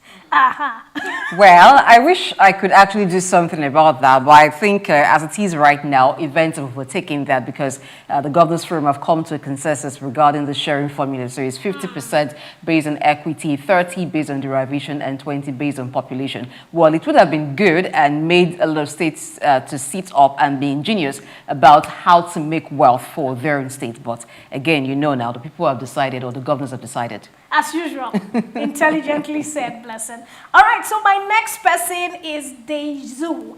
You say if telecommunication companies no strike, Nigeria no go think about their life, talk less of organizing a peaceful protest. The next person is TC. He says, please, they should shut down forever. I'm coming to you, Priye, but I need to read this one. This one says, it is unreasonable for telecommunication companies in Nigeria to shut down due to tankers' drivers' strike. Unfortunately, they have failed to anticipate the need for alternative energy solutions such as solar power to sustain their network infrastructure. You talked about something like that.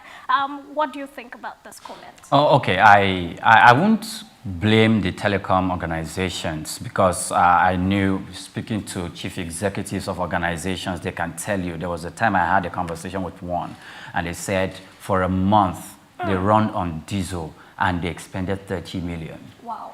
And I am not surprised. So if you begin to count that to overhead costs, it will be a heavy burden on the organizations, and we know when it comes to organizations and managing power sources and how much they spend. However, telecom organizations are making money in Nigeria. Bam. We know that. They are making good money. In fact, recent 50 hike increase is still in the front burners where conversation are still hitting hard on it, even though the members in the Green Chamber are saying, look, we are going to disband, we are not moving forward. But most likely they are in a position to win the battle because it looks like they already have the backing of the minister. So talking about winning the battle, Priya, I need to run.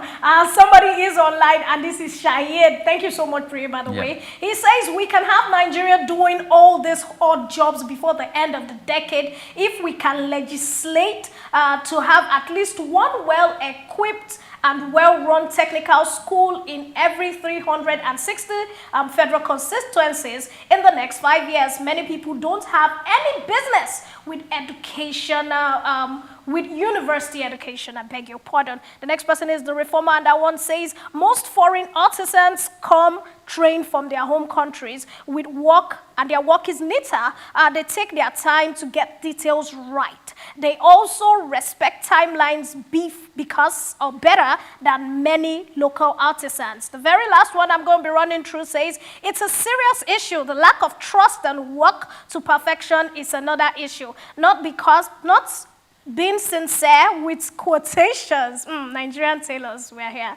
Either they underquote or overbloat quotations. Why they come back with series of complaints and apologies is the reason why most of them are not getting jobs anymore. My apologies if we couldn't take your messages. We just picked a few. Please keep commenting and keep doing this. My name is still Swift Aderito, and this is Post and Perspectives. And on the other side, Mr. Chooks is coming in to give you a download of everything amazing about sports you need to know. So don't go anywhere. See you in a bit.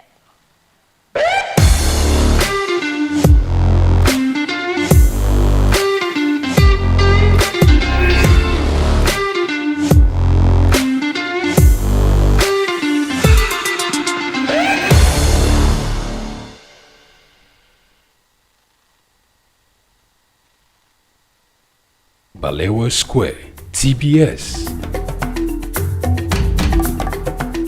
Tafawa Balewa Square was initially used as a horsing ground called Lagos Race Course. The edifice was constructed by General Yakubu Gowon in 1972 and named after Nigeria's first Prime Minister, Sir Tafawa Balewa. Tafawa Balewa Square is located at 45/57 Masi Bangboshe Street on Lagos Island, Lagos, and referred to as TBS. TBS is a 50,000-seater capacity venue and houses the Remembrance Arcade, the 26-story Independence House, which at a time was the country's tallest building. When Lagos served as the country's seat of government, The National Assembly Complex was within the TBS. Also in the square are the National Broadcasting Commission Office, the Nigerian Hydrological Services Agency Office, shopping centers, travel agencies, restaurants, car parking lots, and a bus terminal. Tafawa Balewa Square is adorned with beautiful statues of white horses and red eagles, symbols of strength and dignity. Our historic neighbors include the King's College and the Holy Cross Cathedral. Tafawa Balewa Square hosted some of the country's memorable events such as the Independence Day in 19...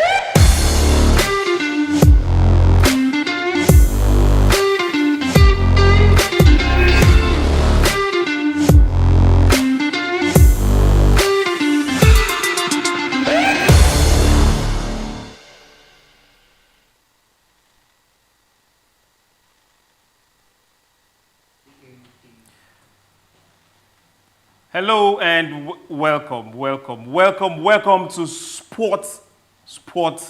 This is the business side of sports where we talk money, movement, sponsorship. Where is it heading to? Who is getting it? Who is losing it? And where do we show up? We start today with no other but what happened during the weekend. But before we cut your ticket, because you know most of them are cut. My name is Souq John Rogers Souq. For everyone in the Premiership, sorry, apologies. Out of 10 matches that were played, 8 home teams lost points, only 2 got points. So I know those tickets are cut, so let's forget about it. Let's go straight to sponsorship.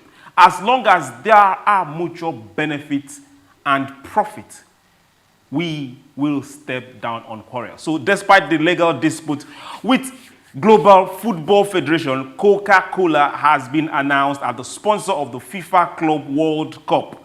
There is plenty money to be made and be shared. Let's go straight to media. Now, from the setting down to the profit, from those settling, those quarreling, to relationship breakup, ESPN and Major League Baseball have called an very early end to their domestic media rights agreement. This was supposed to expire in 2028, but as we speak, it's gone. Otilo. National Rugby League. Australia National Rugby League, they've declared that 2024, to everyone that is watching, is the best ever, most successful in the game's 117 years history. Strong financial turnover of 745 million. They deserve a round of applause. Cricket now eyes on the money. Every single person, the CEOs of New Zealand Cricket and Sky New Zealand, they have not ruled out matches on free-to-air. Now, despite national teams returning to, and getting pay TV for 2026 to 32 Circle, free-to-air is still going to be there for now. So now let's get down to where the money is being made. Saudi Arabia, yes, you heard me. Golf, the PGA Tour, they've held talks with unification with LIV. Now, nobody saw that coming. Everybody thought this was a rift, but as we speak, that particular talk happened with Donald Trump at the White House, with the chairman of LIV. Somebody shout Saudi money, and it's working. Congratulations to Mira Ardreva. She became the youngest to win and claim a WTA 1000 title at the age of 17. Tennis is bringing out good things. Prize money, $605,530 at the age of 17. I'll say this again. Somebody please bring Priye a racket. My name is Souq John Rogers. We'll do this again tomorrow. Bye.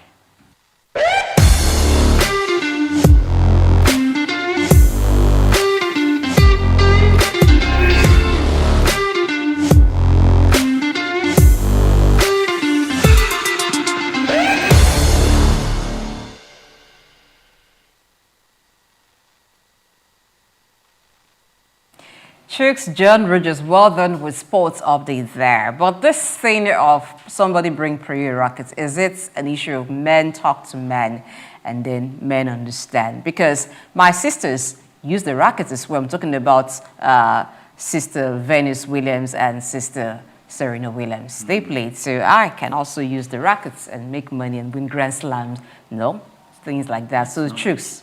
That's not you. $605,000. She's 17. It doesn't matter. What did I do when I was 17? It doesn't matter. We have people who... $605,000. What did you do when you were 17? Well, I don't know.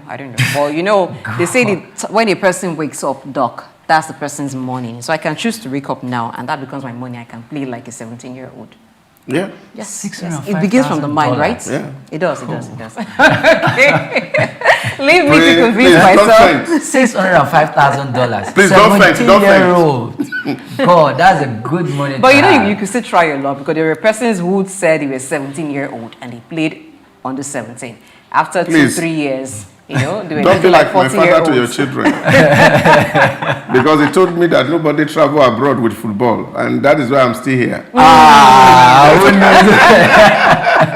You would have made hundreds of thousands of dollars even while you were 21. But the lesson is that I wish he was here to know and see that people are traveling abroad and they are becoming richer with football. Oh yes, I mean look at Cristiano Ronaldo, look at Messi, look at even Mikel, at least the one that traveled from here abroad and he also made a lot of money. So that means that we should catch them young. When it comes to sports, catching them young is very critical. I'm Blessing AJ. That's the show today. Thank you for watching. We'll do this again tomorrow. And of course, Wednesday, Thursday, Friday, Mondays to Friday, 7 a.m. West African time is all about the front burners. And from Doc.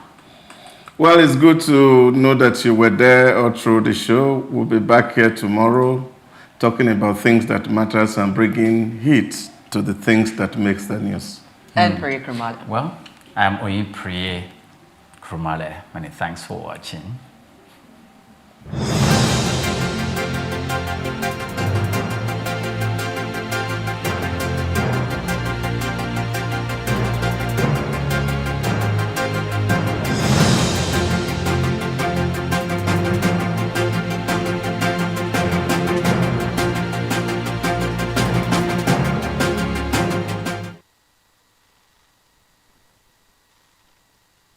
Africa Development Committee, composed of seasoned experts and researchers, ensures a learning experience that is insightful and practical.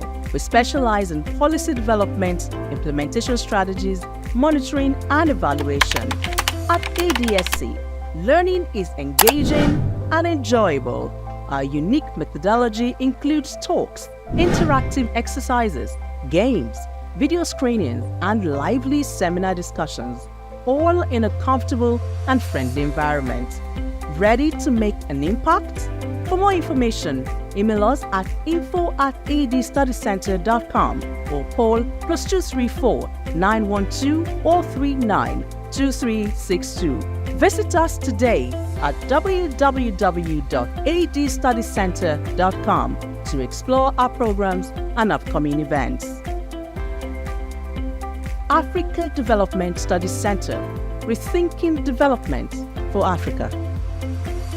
Dr. Souq A. Adedeji, whose leadership has significantly transformed Nigeria's tax administration, is a distinguished first-class graduate in accounting from the prestigious Obafemi Awolowo University, Ile-Ife, and he currently serves as the chairman of the Federal Inland Revenue Service, FIRS. I firmly believe in the wisdom encapsulated in the statement. Revenue growth is the lifeblood of a nation's economy, providing means to fulfill essential duties to its citizens. These words capture the core principle that will guide us as we navigate the challenges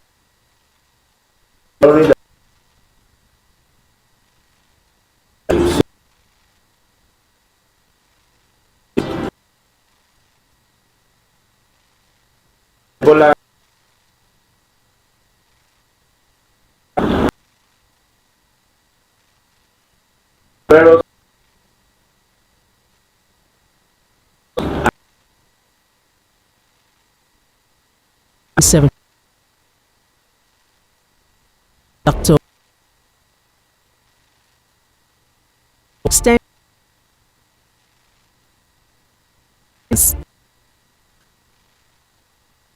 7 in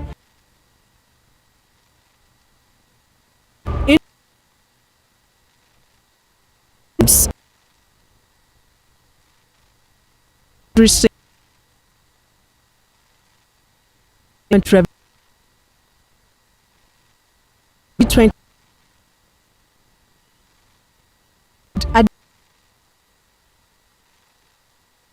not see question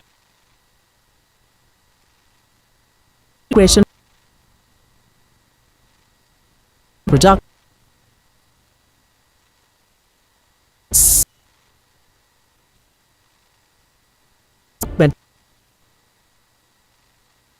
vice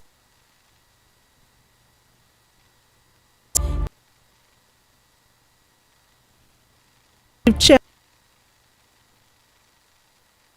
entire action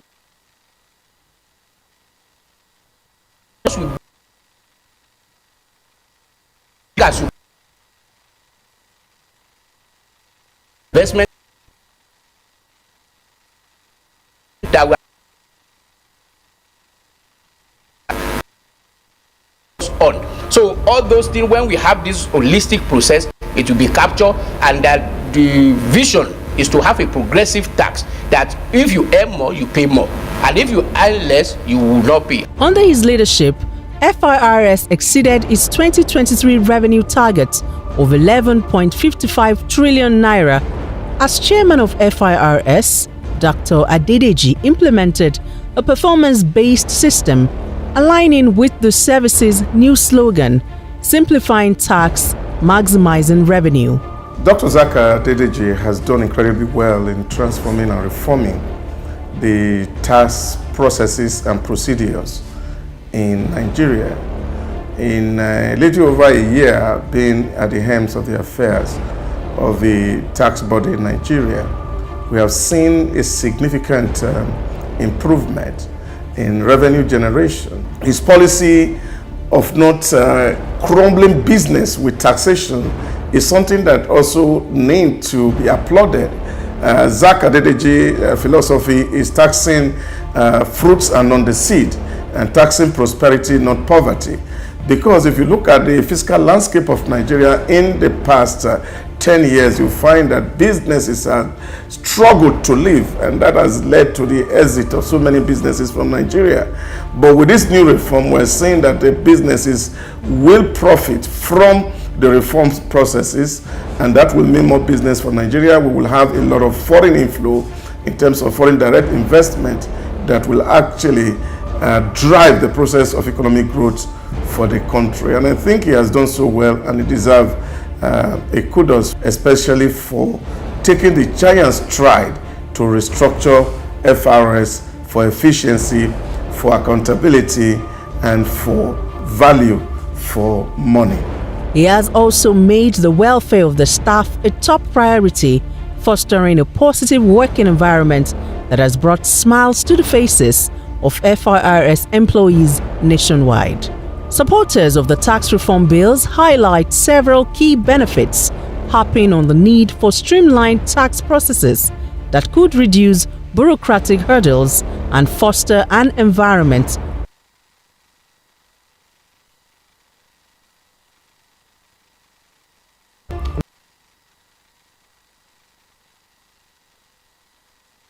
from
Is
yes.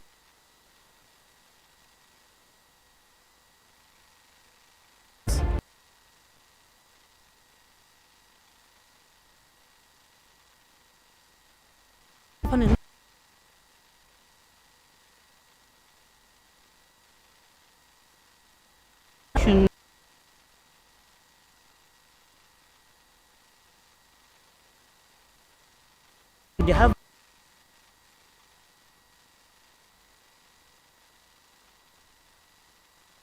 you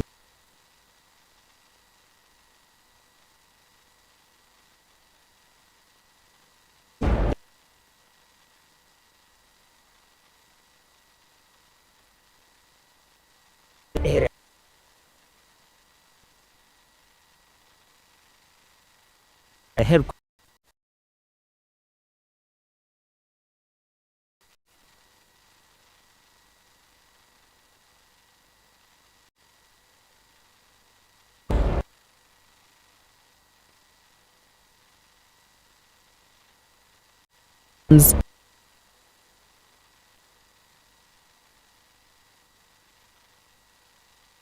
great.